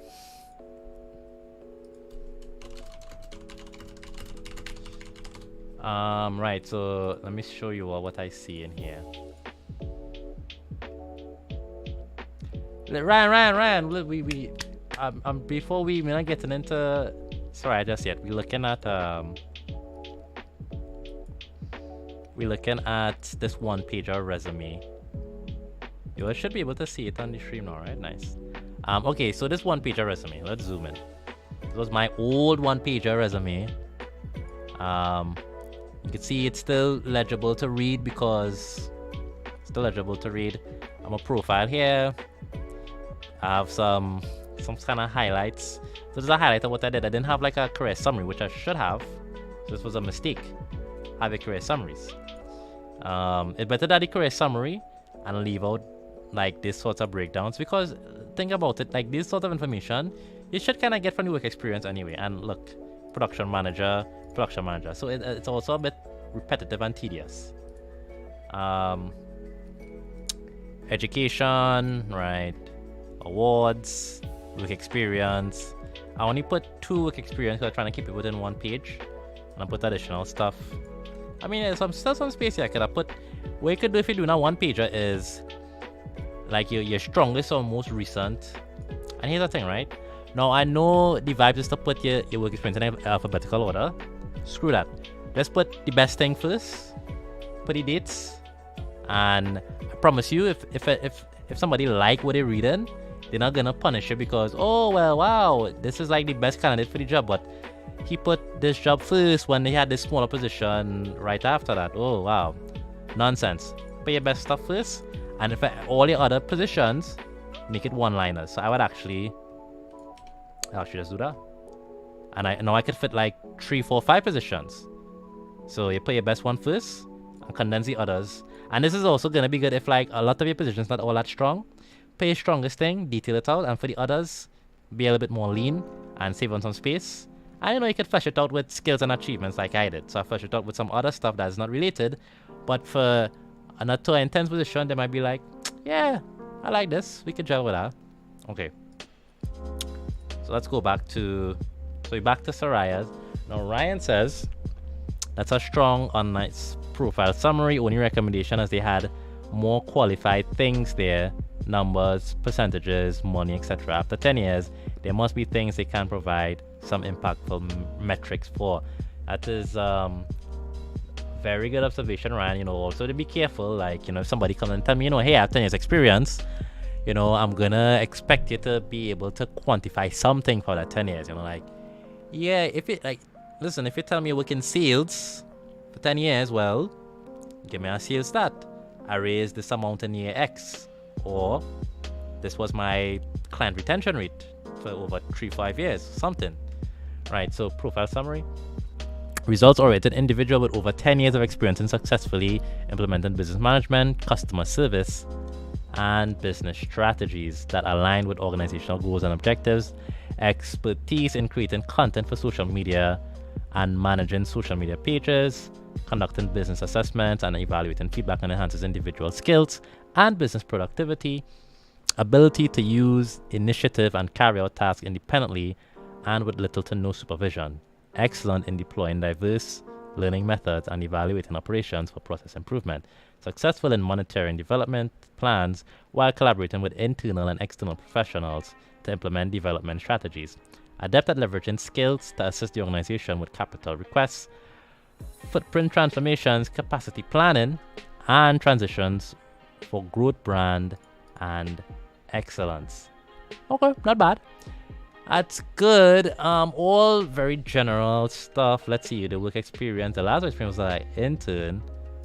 But right, well, Ryan, we wasn't talking about this person. With this person, it looks like they've only had 3 years of work experience. 2019, the last position, 2019 to 2021. No education listed. That's interesting. So do we think that they just didn't have the space, so they cut education out for space? Or that they probably just hasn't finished school? They were in med lab services. Oh wait, no, this is not like a technical space. 10 years. I must have glossed over that. He's also an individual with over 10 years experience. Right. Yeah, some incongruency. So they had 10 years experience, but you would expect them to maybe have a degree. I don't know what to tell you. Let's say you do have a degree or a high school diploma. I think they'll take off high school diplomas off your resumes altogether. Nobody cares. Unless, like, I don't know, unless you're in a country with an immature work culture and people care about what school you went to, maybe then put that in, winking another at you, Trinidad. So yeah, if you went to a big boy school in Trinidad, put on your resume, because enough fools down here care about those kind of things that it will get you ahead. But other than that, especially if your job was internationally, could you imagine your job searching internationally and you put your high school in your resume, and I don't know what would they even think, what's their brain supposed to even think? Like, even in primary school, I see some people put like their primary school, and it's like, what's my brain supposed to think about this information that you're trying to tell me right now? I don't even know how to process for that. Anyway, yeah, so I would say the way how they put their story together is not good, because it leaves more questions than it answers. So the first thing is like 10 years experience, but nothing substantial. Like, what did you didn't like, you haven't, it doesn't seem like they did anything in that 10 years. So I would probably just not put the 10 years. And also, the only experience that they put on paper is from 2019 to 2022.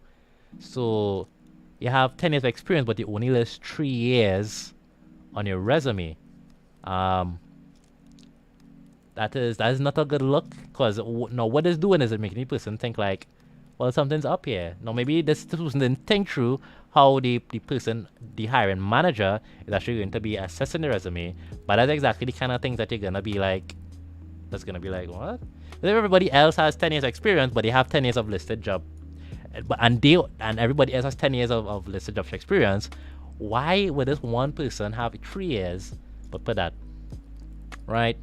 So be careful with that. I would say this is too long. 3 sentences. Like, if you read my career summary, like that thing is action packed. It's action packed with that touches on like not several, but it touches on like multiple work in different departments in an organization, and I managed to fit that bad boy in with 4 lines. How much lines? No, on the resume. How much lines? What is this? What is this? I'll open that up.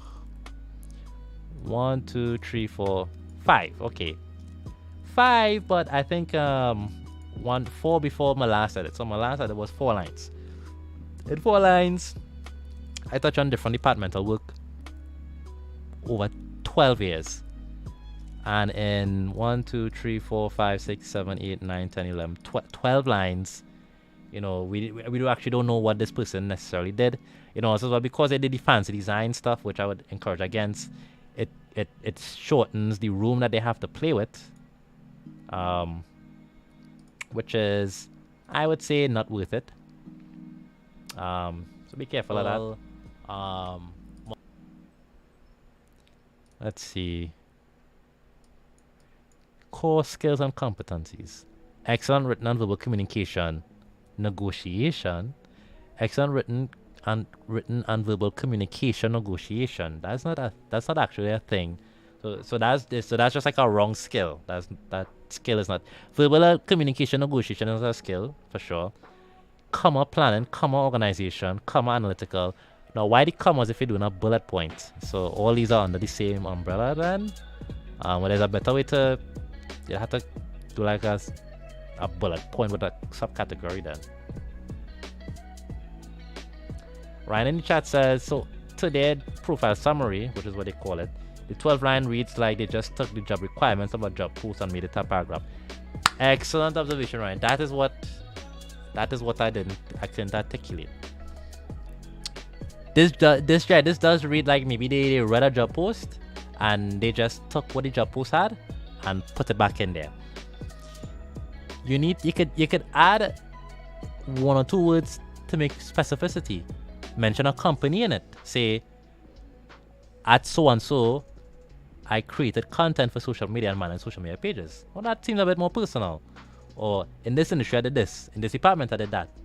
That is more personal. Just listing off a bunch of things is not good enough for your resume. And the core competencies, like these are first of all, like if you add up all the commas here, they have like what, 1, 2, 3, 4, 5, 6, 7, 8, 9, 10, 11, 12, 13, 14, 15, 16, 17, 18. There are like 20 skills and core competencies listed here. 20 core skills and competencies. Back to my resume. If you just use a simple sentence format with commas, you could fit a list of 20 in 3 lines. Instead, this person had to fit a list of 20 in like 30 lines, and makes it much harder to read. I don't read this whole list. Why would I want to read that whole list? It's much, listen. Reading that is much easier. I could read this, yeah, very plainly and easily than this jumble. In fact, I'm not going to read this jumbled mess. So, actually, yeah, because actually, the start of a good foot here of interest, so I actually think I'm going to continue reading it. Planning, organization, analytical, leadership. Why would they have leader? Okay, if your work experience has been generic profile summary, your last position was an internship, and before that, you did 2 years of co-owner, social media manager, photographer, editor, kick artist, herbalist. Don't put leader. Don't put leader and leadership in skills and core competencies. So when I'm reading this, I'm going to, well, this is not your actual skills and core competencies. You found this online and you put this here. So yeah, and as Ryan said, the jumbled mess kind of defeats the point of the bullet point. So already, I'm not saying this person has lied, but all I'm saying is, it is clear that this list is not necessarily fully true to form. No bueno, not good. And interpersonal skills with the ability to pay attention to details while motivating employees and vendors through inaccessible professional relationships. Motivated employees. If you're gonna put that in your skills, I kind of needed to somewhere here mention you having employees, sustain business growth, provide customer insight, implement customer feedback, manage multiple social media pages, product style and photography.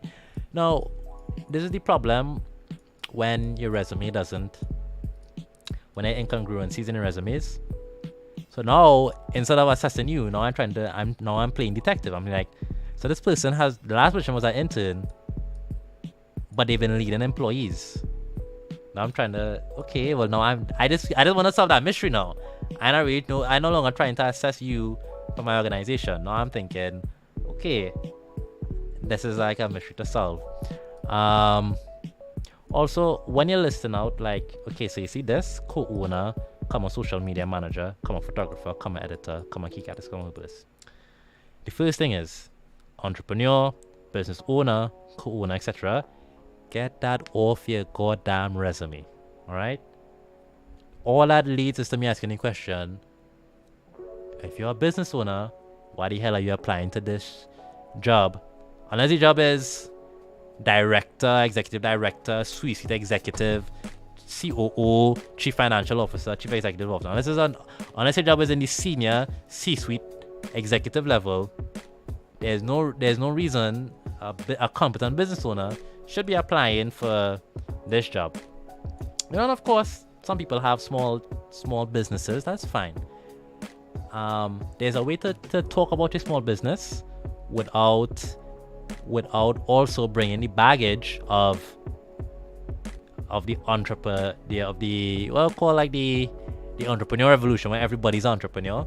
There's an annoying version of that where everybody's entrepreneur because they sold one item one time, and there's a more sort of the earth version where it's like, you know, you're a small time business owner and you did some great things with it. Find a way to craft that narrative without making it sound like you're just kind of, one, incompetent, or two, kind of not self-aware. You know, because you should be able to ask yourself the question of, well, if I could just make businesses, why am I applying for this job? Right? And of course, you should never have why do you have 5 positions here? Just, what I would say is managed, or I don't know. If you're a photography company, say, okay, I'm the CEO of the photography company. I was the lead photographer. Now, look at this difference. And especially if you put a business that is known to attract everybody calling themselves a business owner, this type of business. So let me say you selling, I don't know, Herbalife or something. Instead of putting business owner and I sold herbal stuff, put sales manager, lead sales person, sales personnel, and put where did in the business. That is much more. I would quicker hire, if I have a photography company, I'm a photographer, I would quicker hire somebody who was a lead photographer than somebody who was their own photography business owner. First of all, it's just kind of awkward. I have my photography company, I know your business fail, I know you're coming to work for me. It already kind of feeling a bit, I don't know if I want to pick on all that baggage. But if you were just like, yeah, I was a lead photographer, this company, I kind of feeling, yeah, you know, hey, I could go to a lead photographer. Now there's less awkwardness about it. And I'm thinking, well, maybe you leave the job because it failed and this is just you're just trying to get a work. No, all that's good and true. No, I have no problem with that. But don't introduce those ideas unnecessarily to the person. We all know they're trying to get a work, we're just trying to work and live out here, we have bills to pay. You know, we have porn addictions to feed if you're looking for that last guy. But also introduce these other areas of inconsistencies that's gonna lead to investigations. Right, so Brandon Serrar he has some good suggestions in the chat. Herbal Patassois, I think I pronounced that correct. Don't speak French. Stock and brand photography for online social media is part of digital presence for it. Okay. Very nice. Wow, we're still on bullet point number 1. This resume is action packed. Excellent in making critical decisions for business management processes. That's not a skill. What's the skill there? I guess critical decision making. That's okay. Coordinating with clients and reaching new initiatives and objectives. Continuously improving. Put skills that don't require thought. Okay, here's a skill: efficient decision making. That's a skill. Um, project management, clear skill. I know what you mean by that. Photography, obvious skill. I know what you mean by that. Pastry artist, clear skill. Employee management, clear skill. Entrepreneurship, don't put it on your resume, but it's a clear skill. So I guess the idea is to like describe the skill, to give detail and thought into it. That's actually counterproductive. You don't want to do that. Right. Let me move on. Significant experience in effective market methods. Boy. I mean, if you put something like significant experience in effective market methods, now you're going into marketing. You win marketing. If you have significant marketing experience, I expect to see a marketing job on your resume. Don't tell me you did significant marketing research. Okay, well don't tell me in your skill section, I did a cross-culture quantitative research with 50,000 people that cross 50 countries. And then in your resume, you have no job that did anything in research. Because when I read that, I'll be like, wait, what? You did one of the most intense research designs ever conceptual by a human being, but yet you didn't work anywhere in. That requires explanation. Don't do that. Don't do that. So as a general rule, all your skills should correlate to a job title. So if you don't have a job title in your work experience, don't put a skill related to it. Don't talk about project management skill if you didn't have a project management role somewhere there. What you want to do is take all your job titles and figure out 3 to 5 skills each and put those skills down. So if you work as a project manager and a social media manager, then your only skills supposed to be in those areas. So you could have social media management, SEO, you could have team lead as project management. You could have project management as a skill, sure. You could have logistics, you could have supply management. All those things fall under those 2 areas. It's already there. I gave her 8 core skills that you can put down based on what you listed as your work experience. In-depth knowledge of advertising platforms and practices. Well, the social media manager stuff here, but interestingly, you put social media here, but okay. No, they did put some more social media here. Anyway, strong business-oriented thinking to achieve results promptly. Expertise in organizing social media pages. Okay. Successfully developing plans to maximize visibility and profitability. Ability to understand overall situations. Bruh. Ability to understand overall situations. That's not a skill. That's not a skill. I expect teenagers to be able to do that. If a teenager should be able to do it without any training, that's not a skill. That's just a function of everyday human life. Please don't put that on your resume. Oversee budgets, negotiate contracts, organize hiring and training activities, conduct periodic forecasting. Periodic forecasting, do not do it. Listen, some of these skills is traps. If you put like a skill like periodic forecasting in there, I want to see something in here that's talk to forecasting abilities. Because I can just hire somebody to do forecasting alone.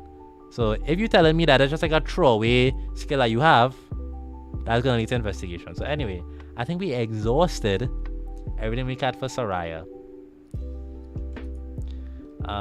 So let me now go to... Right, so Ryan had a blurb here. Mikkel, I think this person needs to start from scratch and properly identify their focus. Their resume is confusing and incongruent. They need to think carefully about what they want to go, one specific thing, and then craft the experience towards that one thing. One resume is a marketing document, not a thesis on everything they did. That's a great way to put it, Ryan. A resume is a marketing document, not a thesis on everything you did. You don't need to put everything on your resume. There's a lot of stuff I leave out on my resume. And as I showed you all in the job tracking document that I did, if I could get called by 35 companies in 1 year and not have a full resume,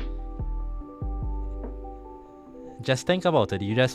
What you're trying to do is you are trying to have somebody who is probably tired and a little bit lazy look at your document and think, yeah, I guess I want to talk to this person later next week. That's what you're trying to do. So put that goal in your mind and then start writing a document based on what is a lazy and bored person, what do they want to see when put on this paper. Think about that and then write.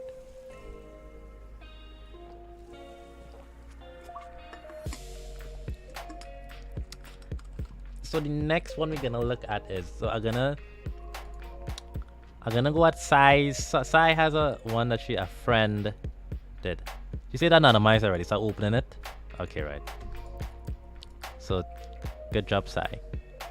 Maybe I should leave some comments here, colleague. Right, number, email, LinkedIn. I like putting LinkedIn there. I'm okay with putting a LinkedIn there. Of course, make sure your LinkedIn pop in. Make sure your LinkedIn have some meat on it. Okay. I'm gonna go quickly back to LinkedIn. Let's see what's a decent LinkedIn profile should look like. Oh, am I gonna use my LinkedIn? Am I that self-absorbed? No, I'm gonna look for a colleague's LinkedIn. Let's see. I need to find somebody. I'm just gonna look at my timeline and just find somebody who I know would have a good LinkedIn profile. I don't wanna go to my peers who have like crazy long resumes and stuff. Oh, actually, I'm gonna reply to this post.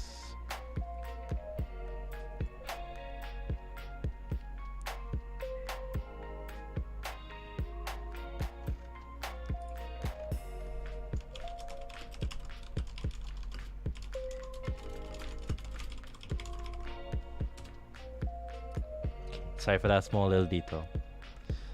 Listen, Micah Francis. I feel like was the mukbang and now this meaty LinkedIn thing. Alright, Ryan say uses but Ryan, yours as meaty as. Okay, anyway, we're using Ryan Asu's resume from the chat here. Okay. So what we want to see from a LinkedIn profile, right? See how we're looking on the page. A nice picture. You want a professional picture. Now this picture from Ryan here sucks, so I would not use this picture. But I'm in a Ryan position. He don't need to have a good picture, so he could do without it. A good cover profile. Listen, LinkedIn cover photo. Let's do this.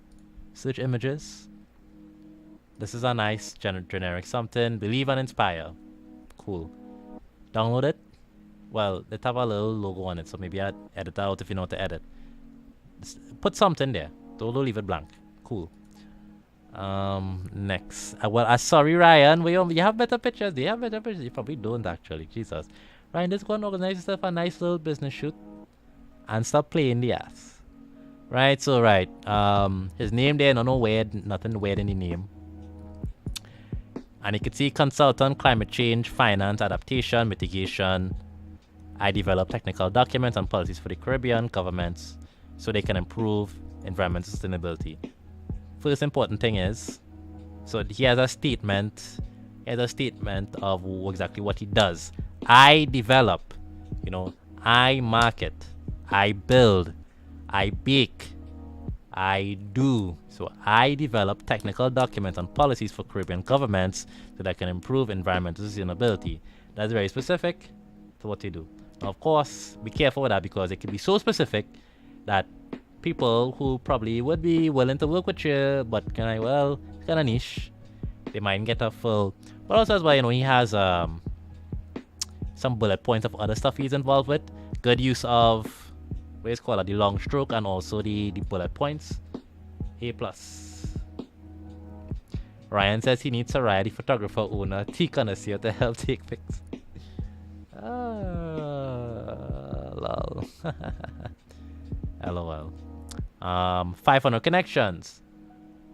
That's not too important, but just start adding random people on LinkedIn, get connections up. I don't know, some people might think it look weird if you have under the 500.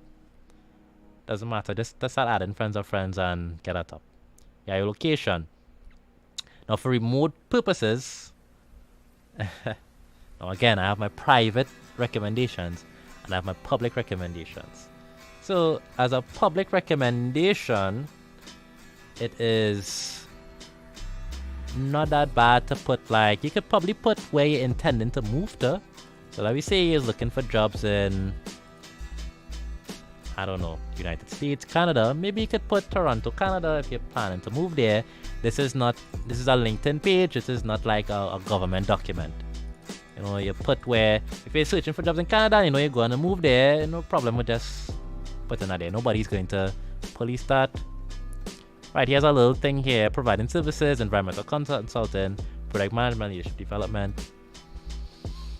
Here's an about section. I would say it's good for the industry here. Be careful though. If you're not in a very high profile position, if you don't work at like close to the executive level or international work, to have longer reads might be a bit too much. Like if you're just working as an assistant somewhere, you have small, manageable to the point reads. Right, yeah. Core competencies, again, very good that he has. And I'm sure if you go through this list of all competencies, they all complement each other. You're not going to see marketing, I don't know, software marketing specialists. And then on the other end, you're going to see teacher or like high school teacher. You're not going to see like these weird incongruents. All these, I kind of skim through them. All of them are on the same level of work. They're similar in industry, and they're similar on, I guess, the hierarchy. So all I had to pay attention when you put in your skills. Right.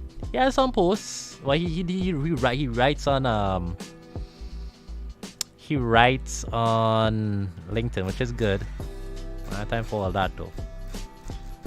Let's see. I'll post this say congratulations on. Let's see. Actually, I just want to go and mark this quick.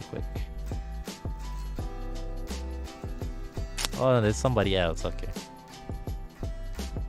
I thought I was congratulating Ryan for something. Just want to check it out. Anyway, experience. He has all his experience listed. The names, all the names properly, and you can tell it's probably because that they have even the.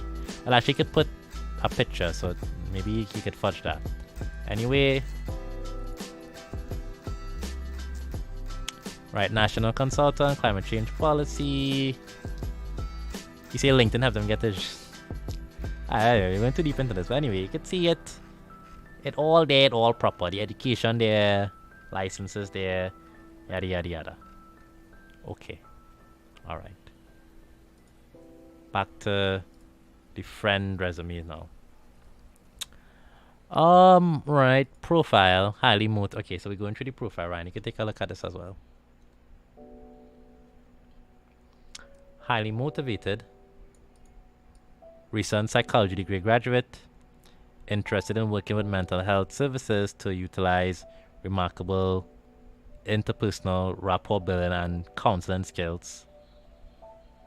This could be 2 sentences. Eager to expand knowledge, skill set, and training in mental health, therapeutic interventions, protocol, and crisis management. That's a good sentence. Skilled in research and analysis. So the first thing I want to see is, I'm going to guess this person is fresh out of university. The year is not there, so we're going to make an assumption that they're fresh out of university. Right, the only work experience has been in UE. Right, so that means there's probably on some student group, student board or something, or some kind of extracurricular stuff. Now, what's good about this is true, unlike the last resume we looked, this is true to form of where this person is at in their career. So if I am hiring an assistant position, a junior position, I am looking specifically for people who fit this profile. young in their career or young in the industry. All right, new to the career, new to the industry. If I wanted somebody who's not new to the career, not new to the industry, I would not have a junior position open, right? And so, highly motivated, yeah, that's all right. Recent psychology graduate, probably not necessary to put yet. Probably take this out and put something else. Interested in working in mental health services to utilize remarkable interpersonal rapport building and accounting skills. This is good. Let me look here.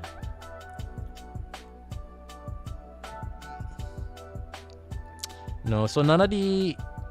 Let me see if the volunteer experience. Right, so they volunteered in a pediatric ward they volunteered before at a hospital. So instead of not putting this, highly motivated, interested in working in mental health services, spent a few months studying under Dr. Mirage while volunteering at Mount Hope. Now, why did I add in this line? Well, already tell me a few things about this person. One, they're volunteering. That's good. That means they care about the field. So it's nice to say that they're highly motivated and they're interested. It's another thing to show me that is another thing to show me it. So if you tell me you've been volunteering here, or you started a small little psychology business, or you did some time counseling, or you work with some hospital or some orphanages, you could also name drop somebody like, hey, if you work somewhere, maybe you worked under somebody, and maybe I actually know Dr. Mirage. Maybe it's like, oh shit, I know Dr. Mirage. Maybe I actually reach out to them and like, this person, resume on my lap, was he seen? Maybe they might say something good about you. You never know. Also, it shows that coachability, that like, I'm not afraid to tell you who I worked with, because I know if you contact them, they will vouch for me, Eager to expand knowledge, skill set, and training in mental health. This is alright. Therapeutic intervention protocols and crisis management, skill in research and analysis. Now, what you need to do is you can put skills, and your skills can correlate to what you did in school. So some of this here is, so I would put research, analysis. Also the more you can get to the point in these things and let them. So okay, if this was all this, right? Now what you need to know is, alright, change the field to a specific number. Yeah, I wanted to say something like 2 years or 6 months, but I didn't know how long this person was there. So to be honest, like, if it is, I know I didn't really spend too much time volunteering, I might spent a few weeks. So, because what you also want to do is you want to find little tricks to, you don't want to lie about your experience, but you want to give your experience a good sheen over it. You want them not to think too much about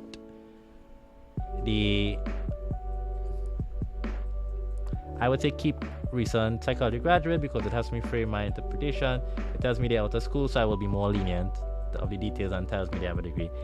Yeah, sure, I have no problem with that advice as well, Ryan. I guess my thinking is I wanted to replace that. I still want to make this snappy with relevant information, and I would sacrifice something that they could find somewhere else in the resume with what they could put on top here, unless that's something they find later on the resume is like real blow mind.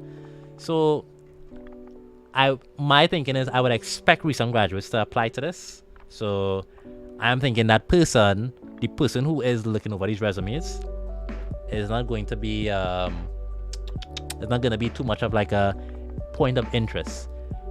I like to when I write the summaries, I think I just put on like two things that are point of interest. Send 604,000 seconds studied. I had to put points of interest, and that you would find it on your resume, and just like, I don't want to say buzzwords, but keywords that would keep them. Ooh, wow. So like, if it was like, oh, I was president of the prestigious Global Student Psychology Association, that is like a point of interest. Like, ooh, wow. If let's say I study psychology, well, so did you and everybody else who are applying here. All right, you study psychology. Okay, you want half the country. Even I have a psychology degree. So it's like, so what? All right. Let's see. So all I want you to think about this is real estate, and I want you to think about the budget that the person reading this is going to have for your resume. Now, if your profile, now this should be summary profile. I don't know, that sounds a bit more businessy. If you make me read all this, that's probably as much as I want to read up from your resume. But if it's short and snappy to the point, I'm going to have patience to read through the rest. So that's why I put research and analysis here, and I'm also seeing some things. Now, the core skills, the hard work experience. So I guess like I don't have too much advice for people who fresh out of school, because I think like people who hire people who fresh out of school, they kind of know what they're getting. So it's not like you don't need to trick them in any way, because kind of like, well, if this job is designed for post university people, like, you know, you don't need to really trick me with your wordsmithing abilities, because kind of like, well, I get it. I know what I'm buying. And I see what they try to do here. They don't have any work experience, so they do want to fill it with something else. In that case, I mean, not like, my advice would be, maybe you could make these skills, but make the experience, because you actually have some experience here, which is like you served on these places. So consider these places that you served on as, Brandon says, internship, 3 years experience required. Lol. Consider these as work experience, and you could probably put like a skills section. Now, if I was a student, I would make this a snappy 1-pager. So I would put my skills up here. And you know, the more junior you are, is the more your skills could be simple, but make it realistic. So writing, and so research is a great skill. People love that. Writing and communication. What type of writing? Let's say business writing. What I'm trying to office writing. I don't know what kind of writing I could put. If you can be specific about the type of writing, I'd quicker put that. Business oriented writing. I don't know. This is generic, but it kind of tells me that, well, you're thinking about yourself as being able to write business type documents. That's a bit more useful. So let's see what they put here under their skills. Logistical reasoning skills with an ability to organize, collect, and interpret information. Is this part of writing and communication? This seems more like it'll be researching, but this sentence is just describing. This is just like writing out research, and then you put in research dash logistical reasoning required to look through Google and organize, collect, and interpret information. You said research, so I know that's what that means. So I would definitely take that out. Time management. Timer. That's more like a characteristic. So a system multiple projects at once. I would put more like I would put project coordination. So you don't want to put project management, because obviously it's out of school. So project coordination, some things along those lines of junior project abilities is fine. The multitasking thing, I mean, you know, you kind of see that kind of thing to yourself. Well, show me it. I don't really care that you say you could do it. Have mastered prioritizing deadlines and very task oriented and organized. I mean, I don't know if you should be talking about mastering something if you're fresh out of school. That's a dangerous claim to make. You know, that's kind of make it seem. This might seem like you're over assessing your abilities now. Because like, if you tell me, okay, I just leave my degree program and I've already mastered something, like, well, no, don't say that. And after you put a few very strategic and specific skills, you can start to put You could put things like deadline oriented, scheduling, I don't know,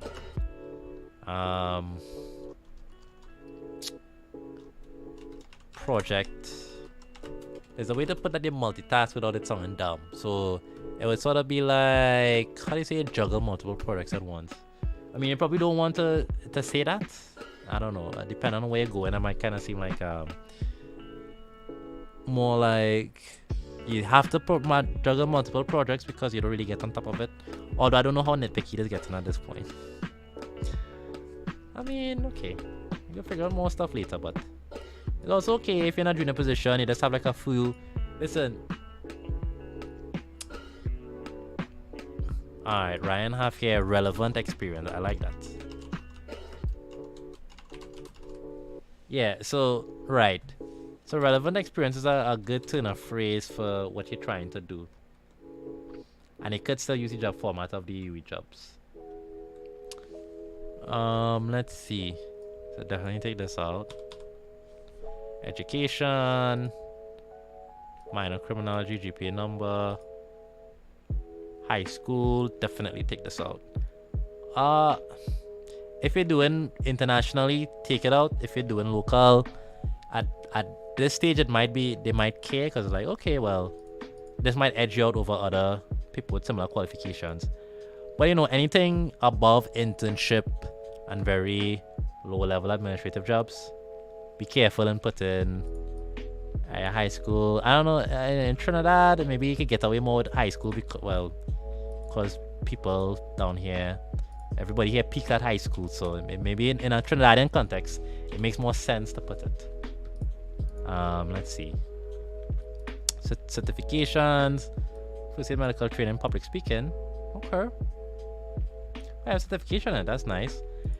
I might try to add that in up here somewhere. Right, at Mount. So, spent a few weeks studying under Dr. Mirage while volunteering at Mount, where I learned public speaking and first aid skills.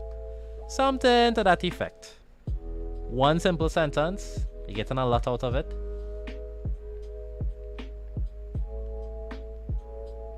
Yeah, so Ryan says because you don't have no actual work experience, maybe keep your high school and dump it when you get your first job. That's, yeah. So when you have job experience, definitely start to de-emphasize your high school work. In fact, you don't want them even thinking about you in high school. Why we don't want people thinking about you as a teenager? Like, you're 26 years old. I don't even want to imagine me in a school uniform. All right? I don't want them to be thinking that. I want them to only be thinking about me as a university graduate. I work where I worked here, and here. I don't want you remembering that time you was walking on the road and some crazy fellas was being mean to you and you was 16 and they leave you with this bad memory which you can't get rid of. That really what people will be thinking when they're looking at your job resume about the terrible experiences they had with people from your school. No. Terrible. Right. Volunteer experience, periodic work at Mount Hope Hospital. You need to say what you did. Because it's very junior, maybe, but also as well, if you could get this under one page. If you get this on that sweet one pager. Right, teamwork here.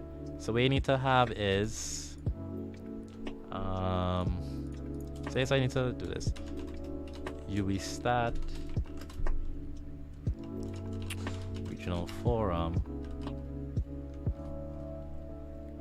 Oh, I can just copy paste this. Oops. Excellent interpersonal skills and ability to work with groups and individuals. Worked with some was a region. Yeah, no. So you want to bullet point this. Right, that's what you did here, and you could bullet point this one as well. One simple bullet point. Also, I'm gonna change it to my preferred format, Calibri 12. So you're Calibri 12, you already get much more space. Look at that. Just change the font and the size.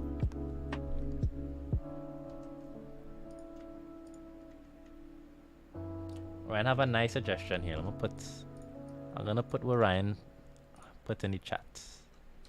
But some might say, hey, Michaela's cheating.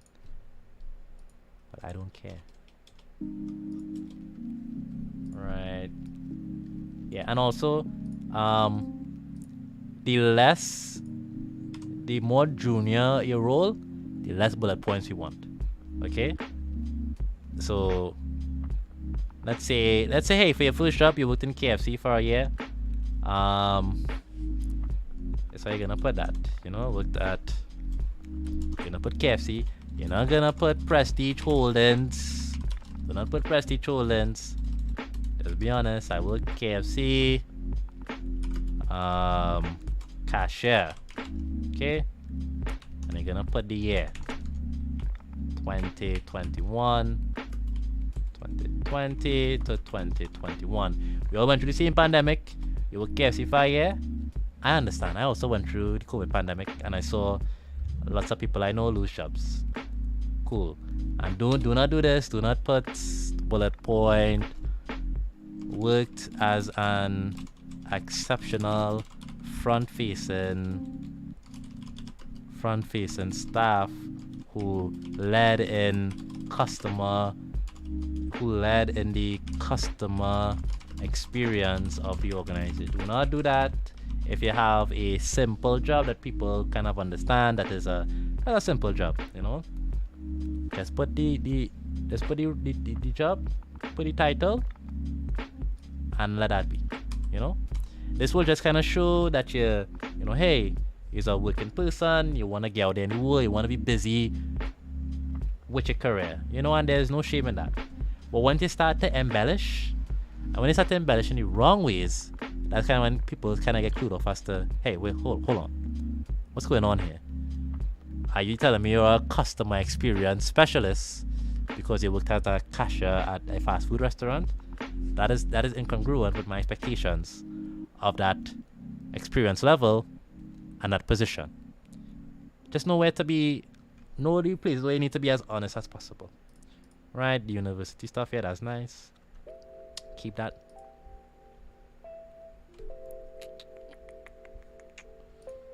Right. Now to get this under one page, I might just delete that. Screw that. It's good I have certifications. Volunteer experience. God, it's kind of looking this bad to look at. Why is it so? Well, you know what? Jesus. Awful to look at.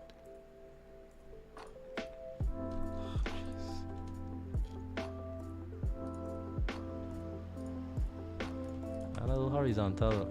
Why did that double line? I don't understand this. Can I change the line? Why is it doing this? Yeah, stop this.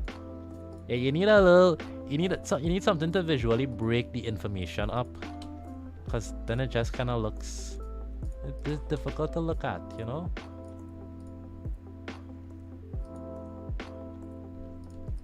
Wait, no. And you want to use color so I could differentiate between the different stuff, okay? So you definitely want a little color in, but a taste for color. Green is a bit of human psychology here.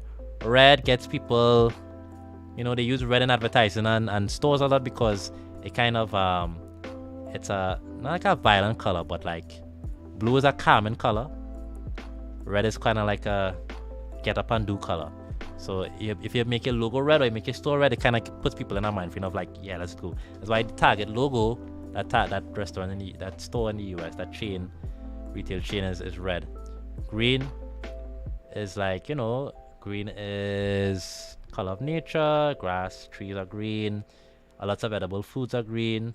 So green is like a color that, when people evolutionarily, when you see the color green, it's nice. I don't know how else to put it. Colors like purple, you see a lot of poisonous fruits and stuff that people that stay away from in nature are like purples, dark blue, stuff like that. So maybe don't use those kind of colors. Now, that's maybe going a bit too. It doesn't really matter, But if you're really like nitpicking every single little you could start to get into into all that. But hey, if you're busy and you don't have time for all that, feel free to completely ignore that. It's not even an issue, dog. Right. I think this breaks up the information a little bit better, makes it a little bit easier to read, and we can get to that one pager. We get to that one pager, I feel.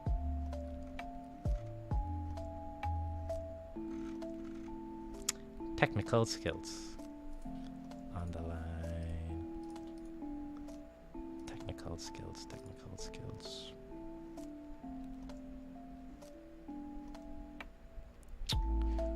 Leadership experience. This is good. Because you're coming out of school.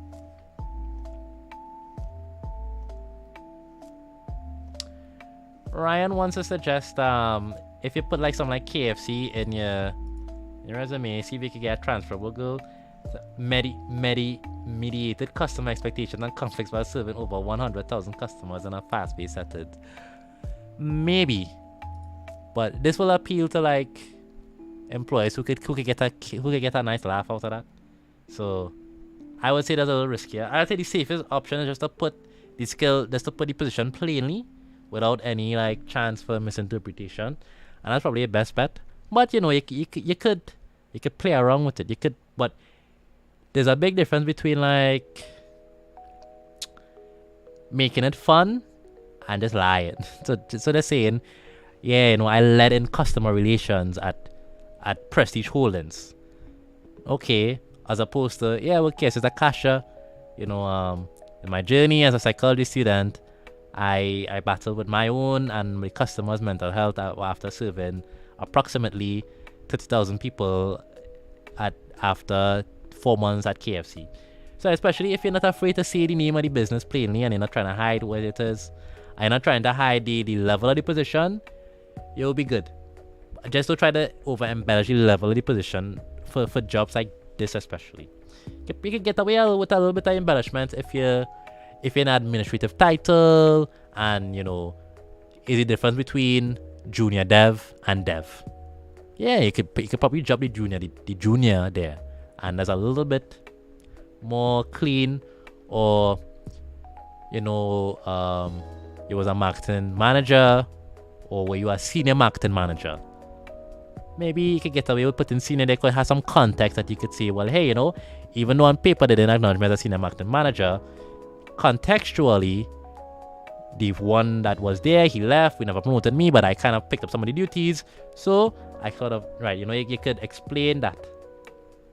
But I can't explain, but what you can't explain is how you led in customer relations at Prestige Holdings. You want me to explain that? Right, so leadership experience, vice president, that's good. Treasurer, good. Senior prefect high school. It's one of those things where, okay, let me put it this way. Let me say you have your award section, right? And your first award is National Award for Psychology. And the next award is prestigious Brenton Scholarship Award, right? Then the next award is the Chuck E. Cheese the Chuck E. Cheese Ball Pit Award. Okay, your highest award kind of caps what your lowest award could be. Okay, so if your highest award is a national award, your lowest award can be something like Chuck E. Cheese Ball Pit Award.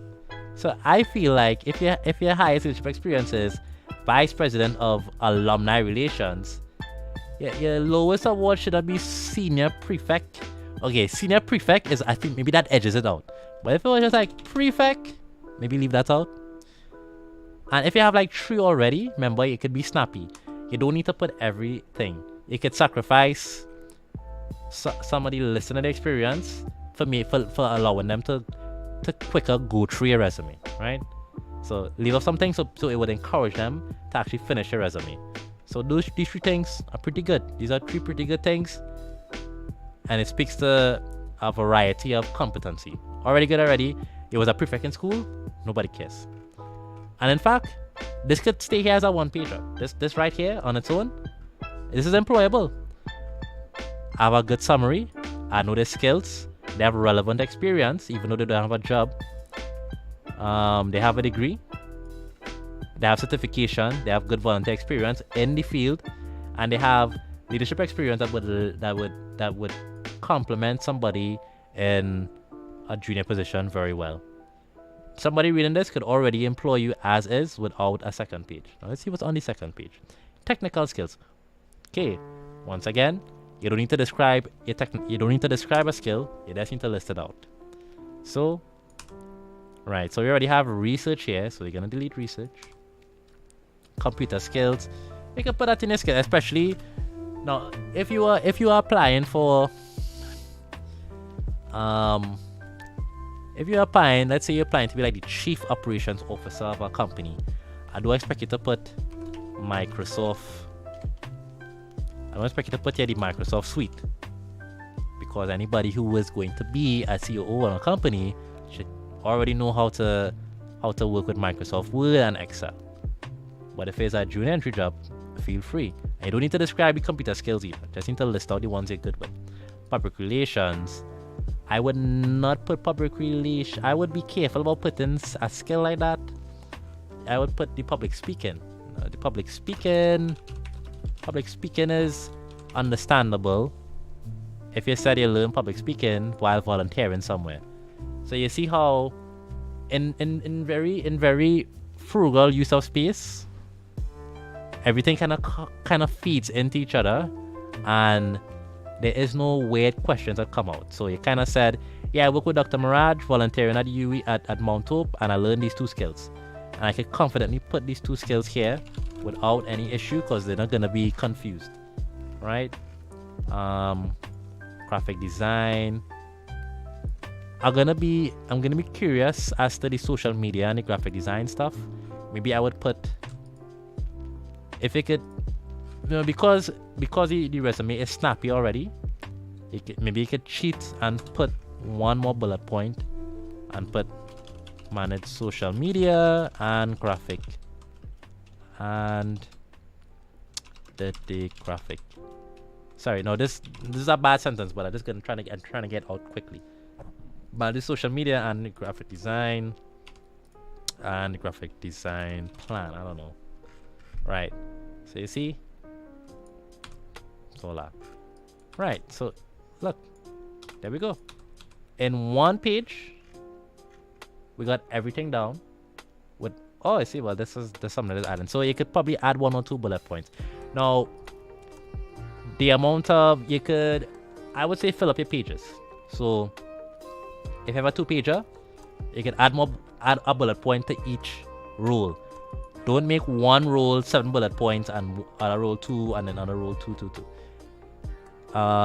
Well, that kind of depends, but in general, try to get uniformity. You don't want to have too many bullet points in any one. And I think like 5 in any one position is enough. If you're trying to get like a top executive position, nobody wants to read 10 bullet points. Even then is a chore. But okay. So I think this was nice. I think this was an improvement to that resume. I'm gonna send it back to the person who sent it to me. Maybe they could find some use out of it. Is this not saving? Is this not working? What's going on? Oh no, Windows. This is bad advertisement for you. Okay. I'm gonna send this back. No, that what I did there is not like a complete redesign, but I think it is a marketed improvement over what was submitted. Okay, I could spend more time making it look good, but wait, I don't have all that time to do on stream. Now we are going to Brandon Serrars. Okay, give me a little message. Doing yours now. Spend some time with that. Let me Drink a little sugar water here.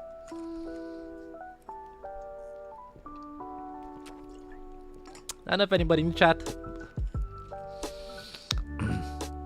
Feel free. I had to stay hydrated out there, remember that. Anybody in chat? You want to assess a job post? You have some targeted question?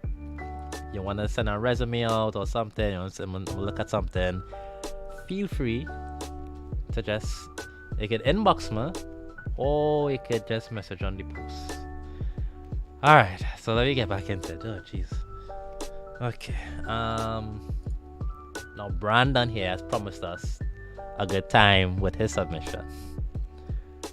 I'll send a horror story. Let me see what he said.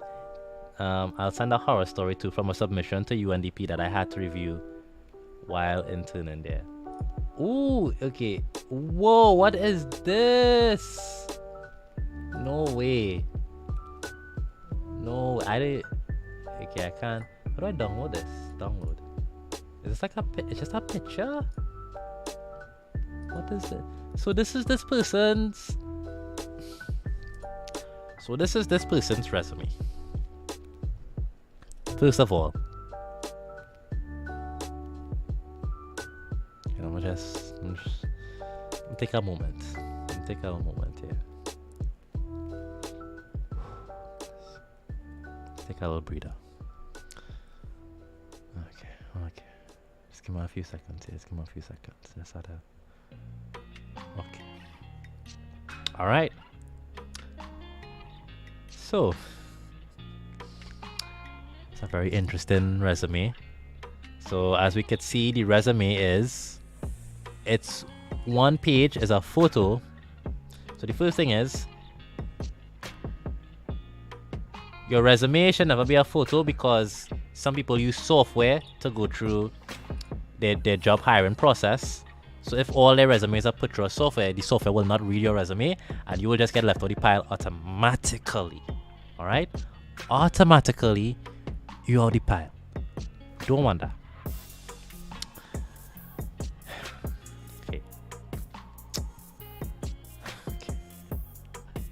Yeah, out the pile. The next thing is no pictures like this. There are some jobs and some fields where a little creativity and a little picture could make sense. Are you applying to an arts organization? They might like that you put a little spice into it. Are you applying to an architecture firm? They might like that you have some little cool line design somewhere in the resume. You know, are you applying to somewhere graphics art? They might appreciate that. But are you applying to be a machine learning engineer somewhere? They will not appreciate it. In fact, there's some fields where this is like a disqualification. I don't want.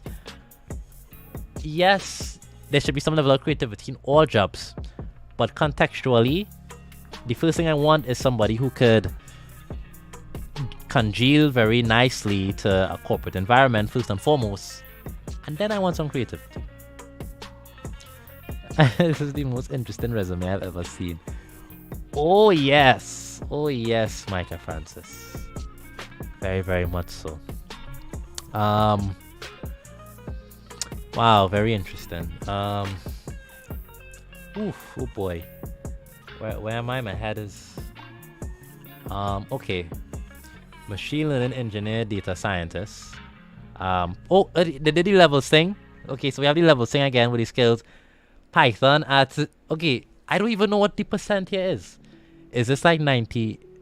This is like 98%? And machine learning is at 92%, and data science is at 87%. Now already you introducing odd questions to me. Just say your skills include Python, machine learning, data science. I am now trying to figure out why is data science, why not as adept at data science as the other two skills?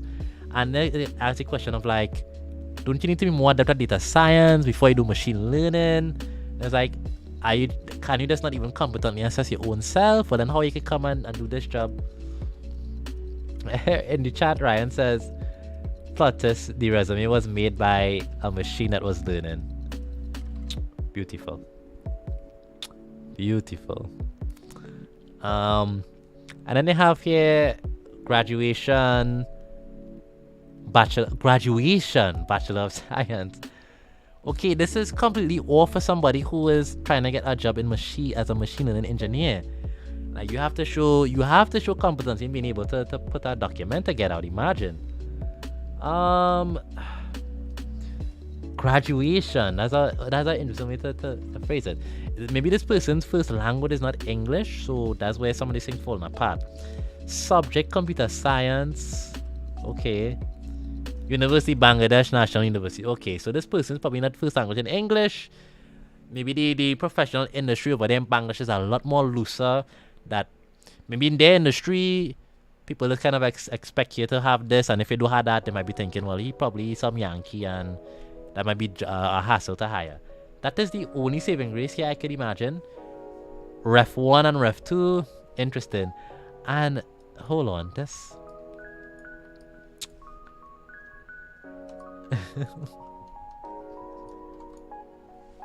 My friend. What is this? My friend. Please take this off your resume, my friend. I promise you. I promise. Don't need that on your resume. We could do without it. That's my guarantee. There's one guarantee that I can give tonight. Is that you don't need this. And you see this here? I don't even know what to say about this. It is a Photoshop cutout. So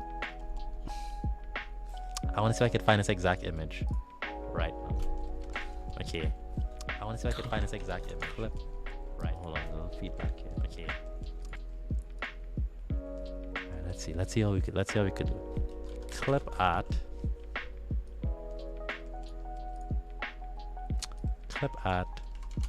Graduate. Can I find this image? Am I gonna make the stream epic?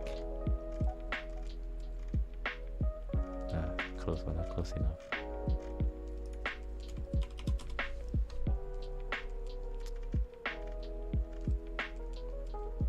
I'm determined to find this thing. Scala.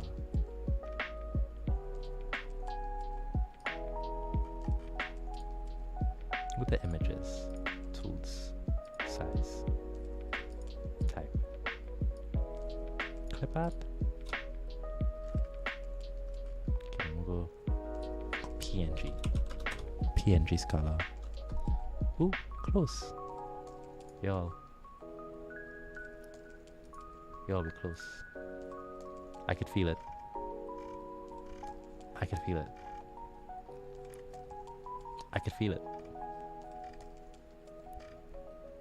But it's not important. So let's not do this anymore. We don't need this in our lives. And especially, listen, if I guess this will give me a good kick. So it's like, okay, I home. It's been a long day. Went to grocery. They did not have my favorite snack. Pissed me off. I had like 20 items, so I couldn't go in the 10 line. And the regular lines, like a 30-minute wait. Absolutely pissed off. I go home, I look at my calendar. Oh shit, I need to submit my shortlist of candidates to the hiring team by tomorrow. I ain't even bother to go through anybody resumes. I just chillin', dog. So I fire up LinkedIn, going through I can't even LinkedIn won't even accept this. So I fire up my email and I check to see all the people who applied. It's a mind-numbing process. Seen all kind of thing. You are resume number 47. I open your resume and I am greeting with this. One, you're gonna make my night. Gonna get a little laugh. I'm gonna save your resume and I'm gonna show my other hiring manager friends, hey, look at what I saw last month. But I will never ever ask you to come for a follow-up interview. And what is this? Policy research. Okay, so without that meaning to rank the skills, they managed to rank them, and I'm not sure now. Policy is the smallest square. Does that mean that he has more case studies experience because it's smaller, or because it's ranked higher? Does that mean he has more policy experience? So, you incidentally put a metric in your resume, and I also can't figure out. What the metric means. And also up here we have. What is? Okay, this has to be like a Bangladeshi app, but is it is that an app related to machine learning or and data science? I hope it's not like a app like Instagram or something. I hope it's not just like a random social. I get the feeling that it is. Now listen, I'm not making fun of this person, right? Maybe they see this and they learn the errors of their ways. I said, oh shit, I gotta edit my resume. That's what I hope happens with this exercise. That if your resume looks like this, you think to yourself, hey, I gotta take out this weird skills thing and fix this and this. And basically the whole thing. Woo! Okay, it's GitHub. I didn't recognize the logo. I thought the logo was in black and white. But alright. It's GitHub, but didn't recognize it. Alright, so now we're gonna look at Brandon Serrar's CV. And resume. Now before I open it, I just want to say that Brandon told me that I could open up his resume and cover letter on Stream. He does have his number and email on it. So I mean, I feel, and I guess I just not take it. I mean, I'm gonna open it, but you know, I mean, he gave me the key. I've received consent. Okay, consent has been received. Okay, let's go. No, okay. Now we do have the section of resume, but what I would say is not as hard to read as some of the others we've seen, probably because it's not completely all the way to the end. Although I would say, like, since it doesn't, this is not a one pager. Since it doesn't take up like the whole page, the formatting gets a little bit off. But maybe the point was to fit it on 2 pages. Depending on the industry, that could work. So let's see what we have. Let's see what we're working with. Now, Brandon is a GIS mapping specialist working at the World Bank. Now, this is a lot of doxing we doing here, Brandon, but okay. Maybe you work properly listed because it's that kind of organization. All right, this is nice. All right, let's see. So the first thing I'd say is we always want to have a little career summary. Now, especially when you have like a good breadth of work experience, a career summary is good because once again, the person on the other end, you know, there are probably going to be a few people with relatable experience like this. And what could stand you apart from the rest of them is like how that career summary makes me feel. So you are applicant number 67. Everybody else has so far been like a complete waste of time, you know. But your resume pops up, and you know what? Your resume popping. It's properly formatted. You have the qualifications, and when I read your career summary, I just kind of felt like it mapped onto so much of what I was looking for. Now, maybe I could read the whole thing and I would map onto everything I was looking for. But imagine if in 3 sentences, I could already know that this guy has everything I already want. I'm probably he's going to start mentally putting you in the top of the pile without even seeing experience. So let me say you had, I am Brandon Serrao, you know, Brandon Serrao, I am a GIS mapping specialist. I've worked internationally in 5 countries doing GIS mapping work. I've led teams.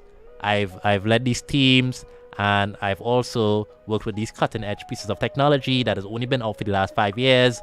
And I've digitized 1,000 buildings, and through that journey I have learned X, Y, and Z.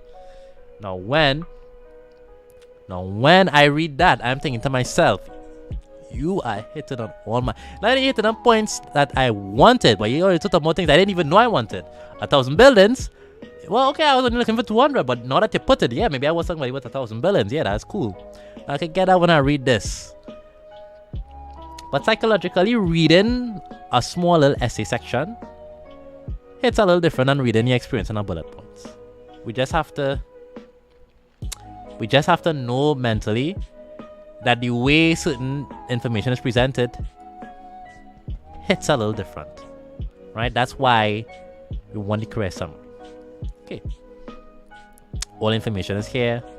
Now, Brandon, I'm sure there's a way for me to list out this information in the straightforward format while maintaining these 2 pages. The first thing I would say is take out these 2 bullet points, an internship and a research assistant position. If your top position is already like can get you the job, your bottom positions don't need to be as detailed. And that is reflected in my own resume. I have maybe, in the simplest resume I had, not the simplest, but the simplest working resume I had, I maybe had 5 positions listed. The top one had 6 bullet points. The last one had no bullet points. So you can get a job with that. Education out. The fund is probably too big as well. Maybe 1 point smaller and you could fit more on the page. One point smaller. Education. I mean, you already work internationally. It's like you're educated internationally as well. I maybe wouldn't put that in the career summary unless I'm fishing for stuff. But this looks good. Ooh, master's degree. That's nice. Okay. This. I don't know if all is needed. Or if you have a thesis, okay, well, yeah, put your thesis for sure. I don't know what final grade means. People who know about school, maybe they could tell me if that's useful or not. I don't know everything about everything.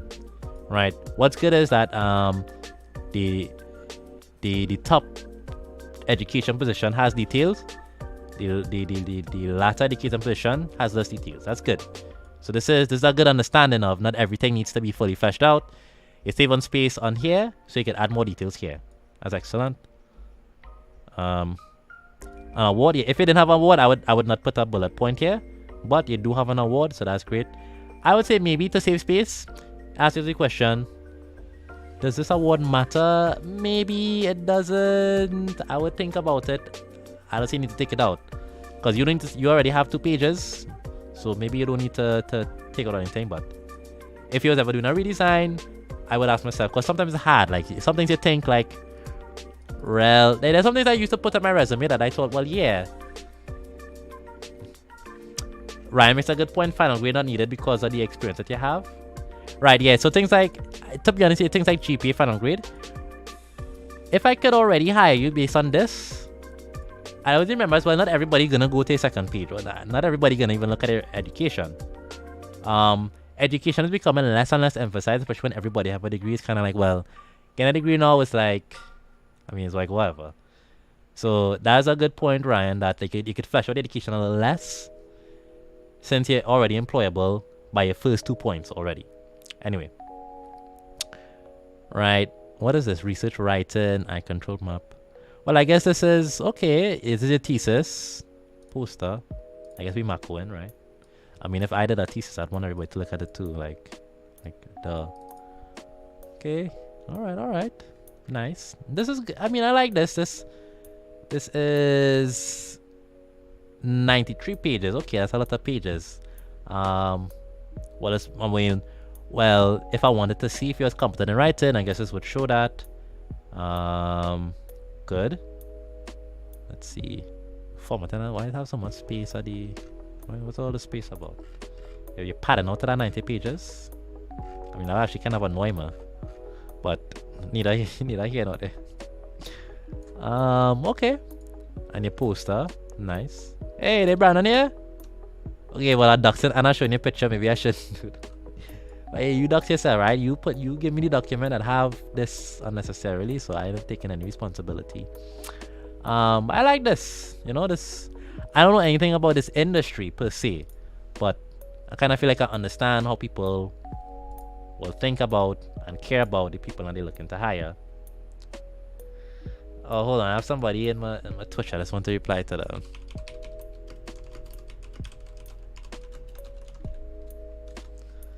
Right. But I feel it's solid based on how I know people who are looking for persons for a job will think. Projects, I'm gonna assume this is relevant. I'm gonna assume this is one of those industries where it is prudent to have projects listed. Oh wow, this looks interesting. What is this? This is TT lockout map. Okay. I'm going to guess people in the industry does not require an explanation for whatever this is. When I click on it, oh, was there a legend here? A map of stranded nationals' institution experiences. Okay, nice. That's a good little write-up. Well, look at this. This is okay. I mean, fancy to me, but probably in your industry, this is average. So I mean, well, I don't know. So I'm not gonna assess it from that point of view. But this is nice. So I like this. This is like a practical project. Committee map of Trinidad and Tobago Nationals. Well, I guess it kind of speaks for itself, and that's why it first as well. It has a nice clickbaity title to it. Stranded TNT Nationals. Could I make this more clickbaity? Community map of Stranded TNT. Clickbaity enough. Splitting the Alps. This map was created within the Alpine Cartography Field School by TU Destin in winter semester 2019. I have no idea what any of that means. It's a map. I know what a map is. Okay.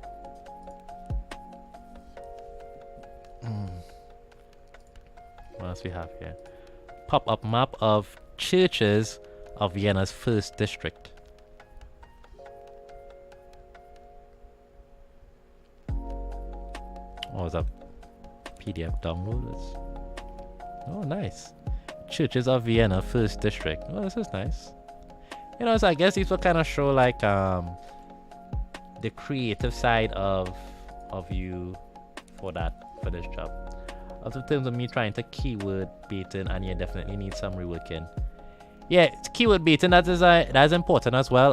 Because when you're going through job application, now my recommendation is focus on jobs where you could email the person directly, and a human being is taking the task of reading through emails. You want to spend time on those, and you want to make those prominent. When you're going through the application, you can have a generic resume that just hits on keywords. That's important.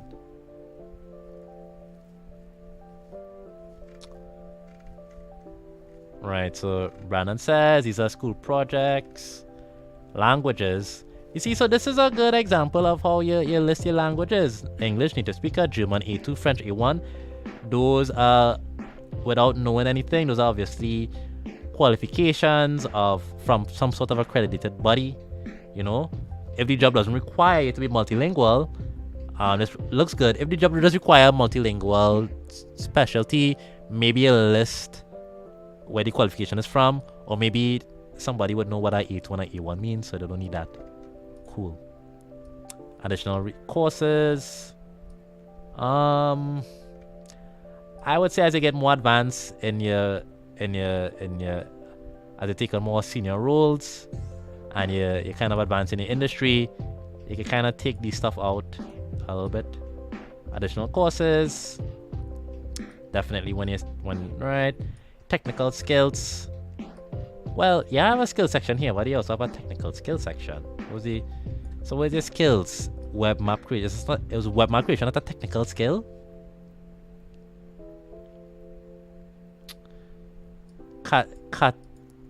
Cartographic application development. How was that not a technical skill? And on the technical skills you have JS proficiency. Oh, are these more like okay, I guess there is a difference. Are these more technical skills that are tied to specific programs? Okay, well that is a differentiating difference. Fair enough. Okay.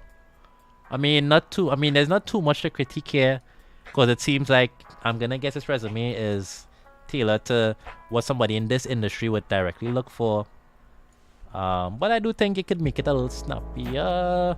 And remember, as you gain more to put here, please reduce here and keep it at that 2 pages. That 2 pages is a sweet spot. It's something about the human psychology of going beyond 2 pages. I don't know what it is. I don't have any studies to prove this. I just know 2 pages.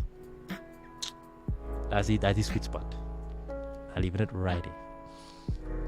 Right. Activities. Okay, I like this. These are activities related to the job. Except for volunteer hiking, but that's okay. Volunteer hiking, trail mapping, beautiful. This is beautiful. Micah approves. Oh yes, Micah, very nice. Good to have you in the chat, Micah, because you were able to explain to us that there is some certification related to languages that could be useful for people to be aware of. And one thing is like, if you say you have skills in a language, but you don't put the certification, the person reading might think, well, you didn't put any certification, so maybe you're bullshitting or you're guessing there. So be careful about those things. Micah says he's been told not to put anything on a B1 on your resume. I don't know what that means. So sorry, I can't move on. But maybe Micah, one day we could, because I'm gonna do more of these sessions, maybe you could come on and you could explain a bit about the language certifications. That would be nice for people to know. Activities, amateur astronomer. You know what? I'm okay with. I feel like the resume. So here's the thing, right? This resume was already so jam-packed with fruitful information on the job that you could take little snapshots of this and already hire Brandon based on just little snapshots of the resume. And adding in a little fun section, that's when you want to add it in.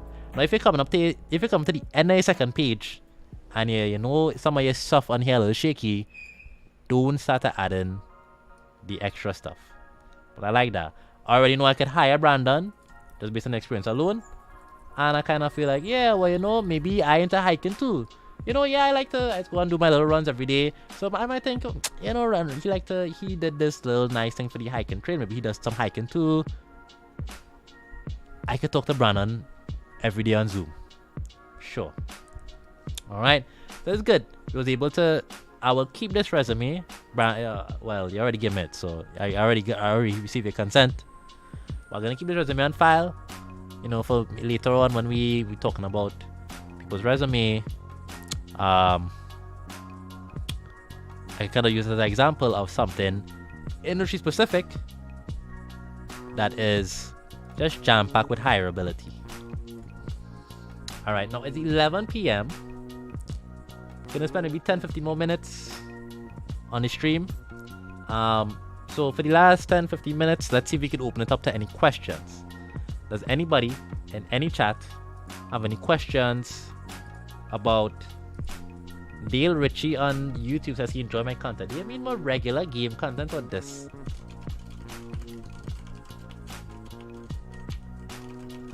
Was that like a bot? Anyway, if anybody has any questions or chats, feel free. The next time, should I do some Discord here? The next time we'll pop some people on to the Discord. I do have my Discord here, but there's some video game stuff right now. How do you copy your Discord? Right. So, let's leave 2-3 minutes. Yeah, we on Facebook, YouTube, and Twitch.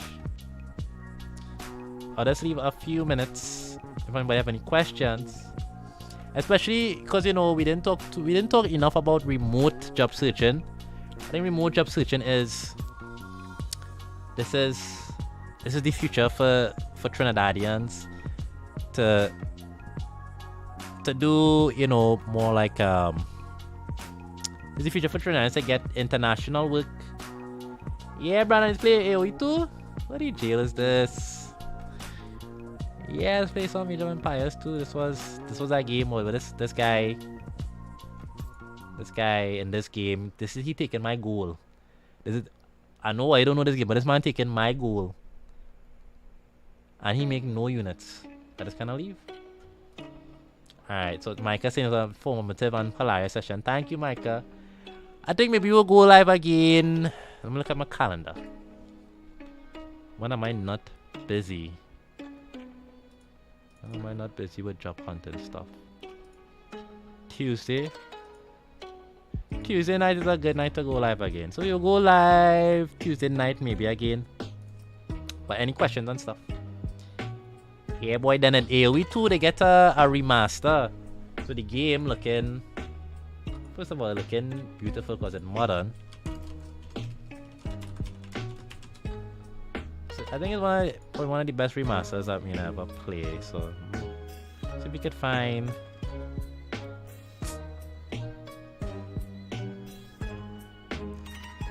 kind of the job talk, but let's go to like the end of a game where things get a little exciting. What was this? I'll go to a player who's slow. The talk about remote hunting would be interesting, especially with Ryan cameo. Yeah, Ryan, maybe we could come together. We could talk about some remote job hunting soon. I think you do some remote stuff, right? So we could talk about experiences and get people a little insight into how it does all work out.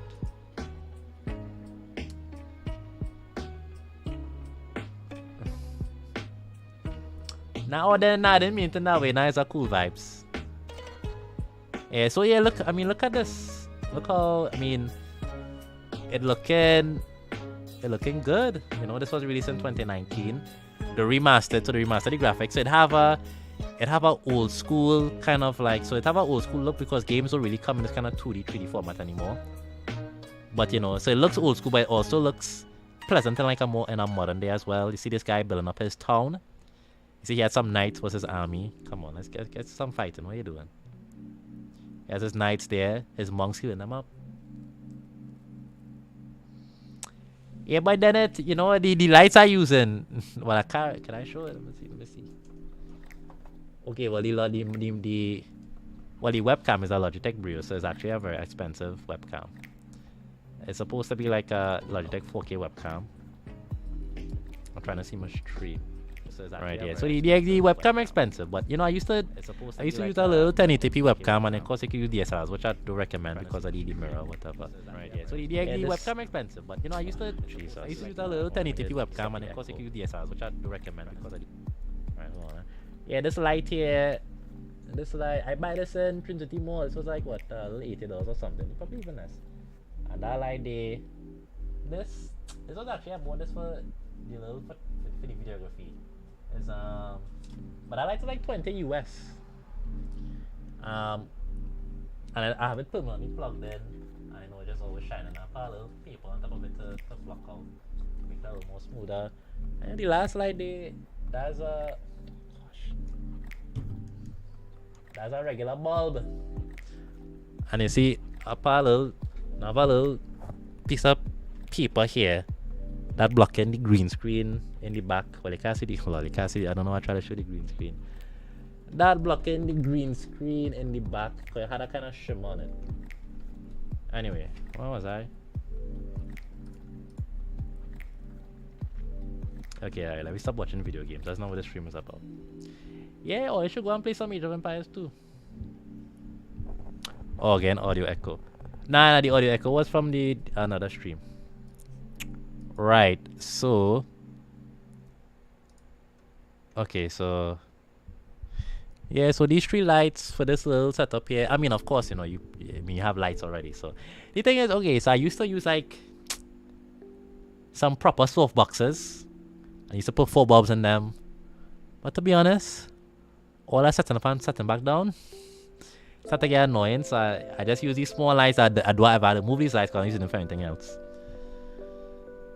I don't know about it coming back, but Age of Empires 2, it have a community like a 20-year community. So it died down in like 2016, and then they had a community server, and then they kind of bring it back, and then when the relaunch, it get back to a position where it have like a steady amount of players. So I think for the past 2-3 years have like 2,000, 3,000 Steam players every day.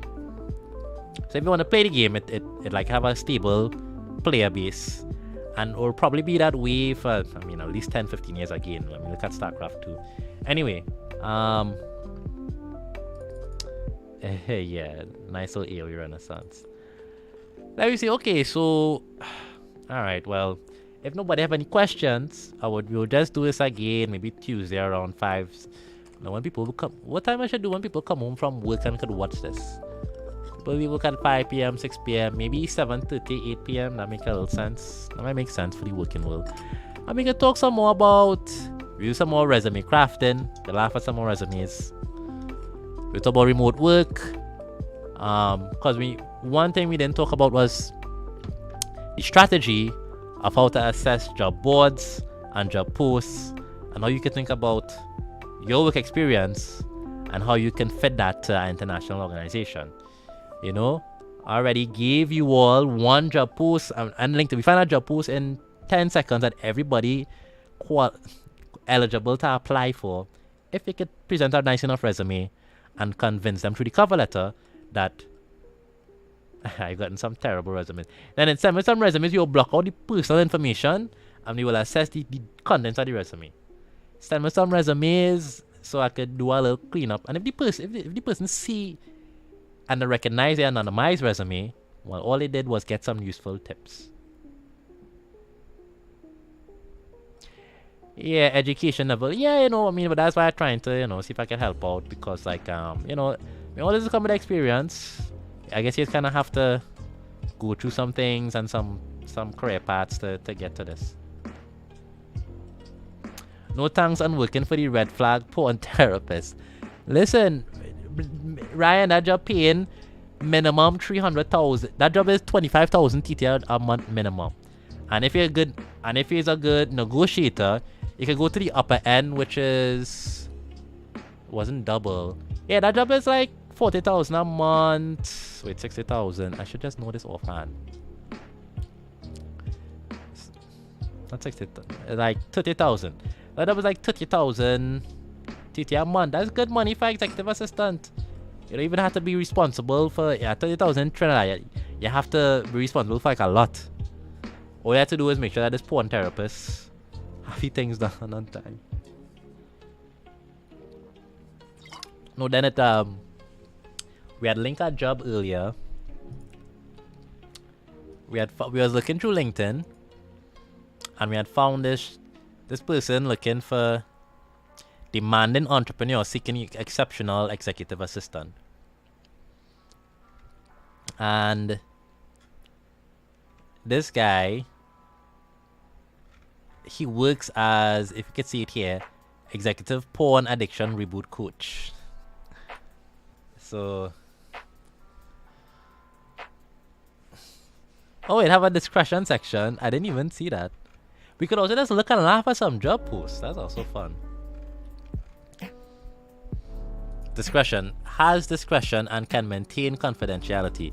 I'm extremely private. I demand complete discretion and confidentiality. Because of this, the more I trust you, the more rewarding the job will be for you.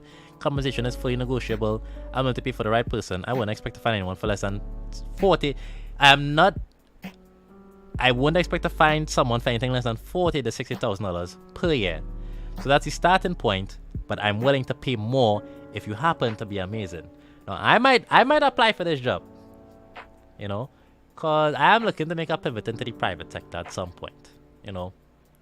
But I want every, listen, you're not going to go and apply. You don't know this guy? He doesn't know you.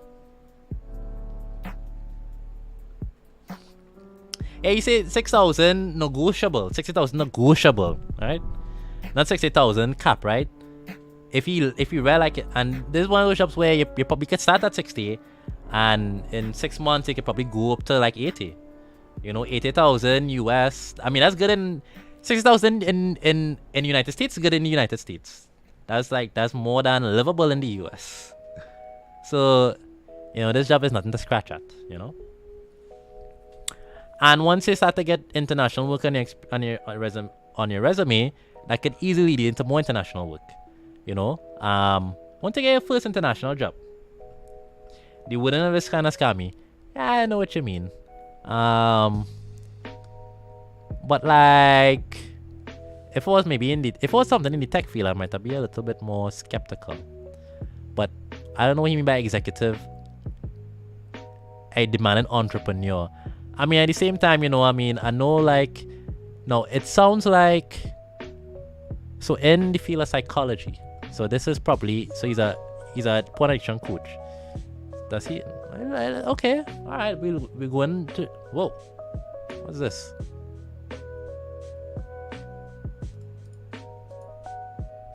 Oh, okay.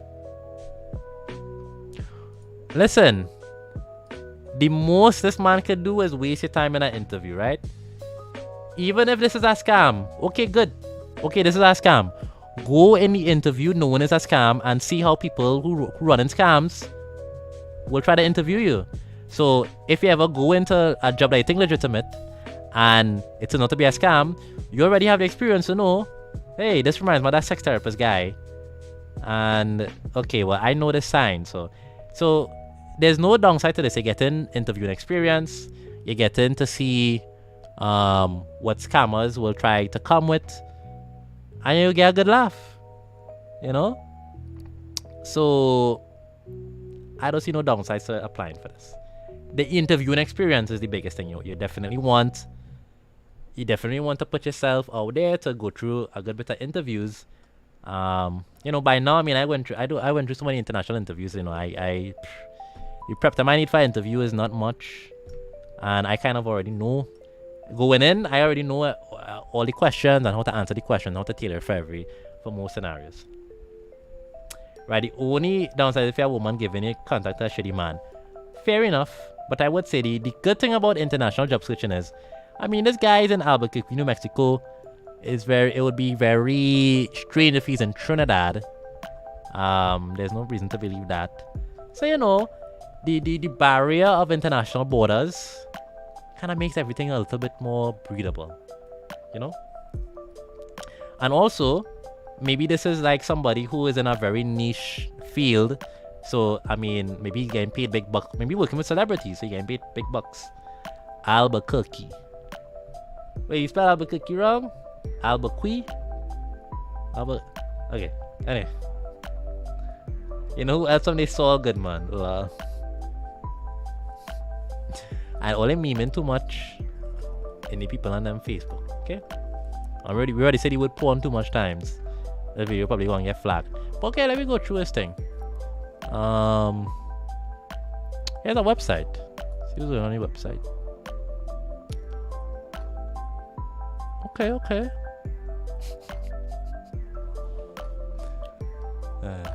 I don't know. Now I already disqualified myself on the job because I combing through his stuff live on the internet. So I already getting this job. But listen, if you want to pay me $60,000 to be an assistant, hell yeah, because I'm not responsible for any teams. I'm not responsible for $1 million in funding. I don't have to for the same job, for the same amount of money, I will have to do all kinds of high level crazy BS. Maybe I just get to chill. Where he don't have 500 followers. Ryan, who is going to voluntarily follow a porn addiction reboot coach on LinkedIn? Ryan, this is one person you don't want to follow on LinkedIn. Why would I go and follow a porn addiction coach on LinkedIn?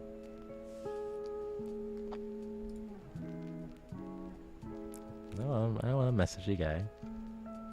I'm a connect. We don't know each other, and I don't know you. Listen, stop being afraid to email and reach out to people. I just add him. I'll apply to this, and okay, I'm gonna apply to this.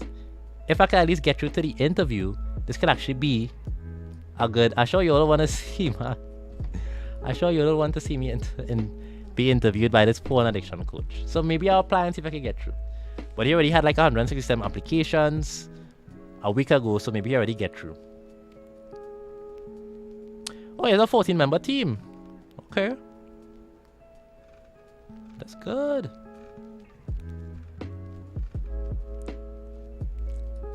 I think okay. The thing about scams is, oh Lord Jesus, the thing about scams is, there's a bit much to go All through for a right. scam. We're here with Keith. Okay. And Keith, why don't you just introduce yourself real Okay, now this is publicly available on the internet. This is on his website. This is on his publicly available internet website. This is what he put up. So we're gonna watch it. quick? Just tell us what you do. Yeah, I'm Keith. I'm 36 years old. I am a director, self-employed, my own business, car sales business. Okay. So that's what I do. I'm 10 years working for myself, 20 years in total in the industry. Entrepreneur. All right. And what made pretty much. Yeah, I remember us talking about that. Comment section. And what was going on in your life with your sexual behavior that kind of made you reach out to Porn Reboot? I guess I just had massive issues in that area and lack of confidence, and it got to the point where it broke. Everything stopped working, and I had to go, okay, what's going on? And there's something not right, and it had to be addressed.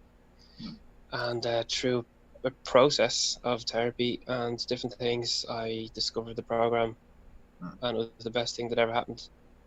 Awesome. Because everything was like tick, tick, tick, tick, tick. Like I just agreed with everything. Like everything resonated with me. I was going, okay, that makes sense. That makes sense. That makes sense. It's like, oh God, this is it. Preach, this is Keith, what's wrong. And so yeah.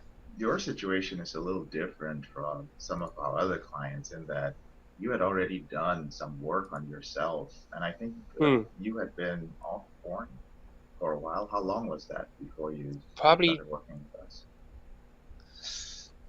I think it was June 2016. So I'd say, yeah, it was probably almost 2 years. Almost 2 years on your own. Okay. So if almost it was 2 years, yeah. 2 years on your own, just for everybody who's watching this, what made you feel that most guys would be thrilled, or rather they think they would be thrilled to be off porn and masturbation for, almost 2 years? What was going on that made you feel that you still needed? Well, support? I hadn't addressed the issues, and it wouldn't take much to trigger anything at all, to be honest, because everything was just driving me crazy. Like anything could just be. You could relate, right? A picture on a book, could be a magazine, could be a TV ad, song on the radio, anything. You could relate, right? The chronic anxiety, not knowing what was wrong, not knowing how to fix it. Yeah, just the unknown, the uncertainty. You just needed guidance, you needed direction, and peace of mind, and I got all of that and more from the program. I mean, I got, as you put it in one of your interviews, it gives you a map, show you the way. You're not crossing the desert like lost. You've got a map. You know where you're going. No more wrong turns, as they say. It's. Okay. All right. Okay. That was nice. Okay. Well, I guess I feel that's a good note to end on. We can't end on a note that's any better than that. So,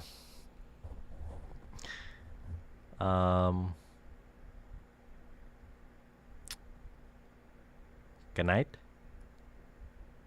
Good night, everyone. I will be back Tuesday, 7:30, 8, maybe around that time. Maybe around there. Yeah. So in the meantime, you could send me resumes. You could think of questions. I mean, you could inbox me. Please inbox me before time, please. Resumes, questions.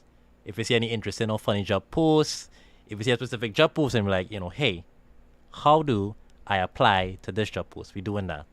Also, if you want to do something a little bit more in depth, we could talk. We'll meet on Discord. We could talk.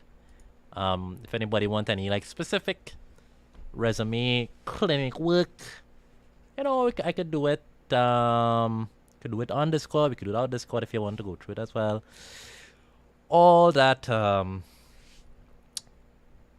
But yeah. So, all right. Well, thanks for everybody for tuning in. Let's see, the Brandons, the Randy Dennets, Michael was in here at some point. Who else was here? Who else was here?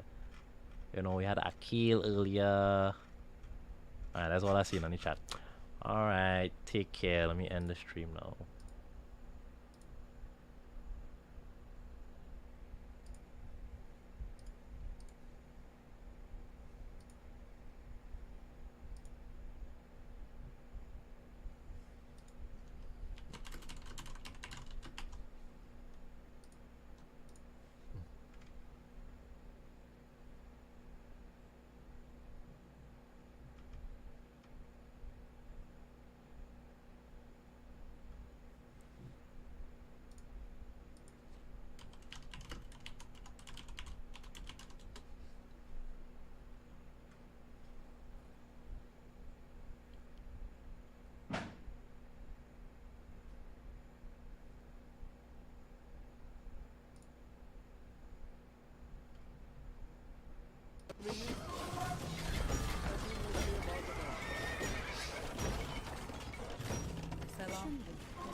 Salam, Freundin. Salam, Freundin.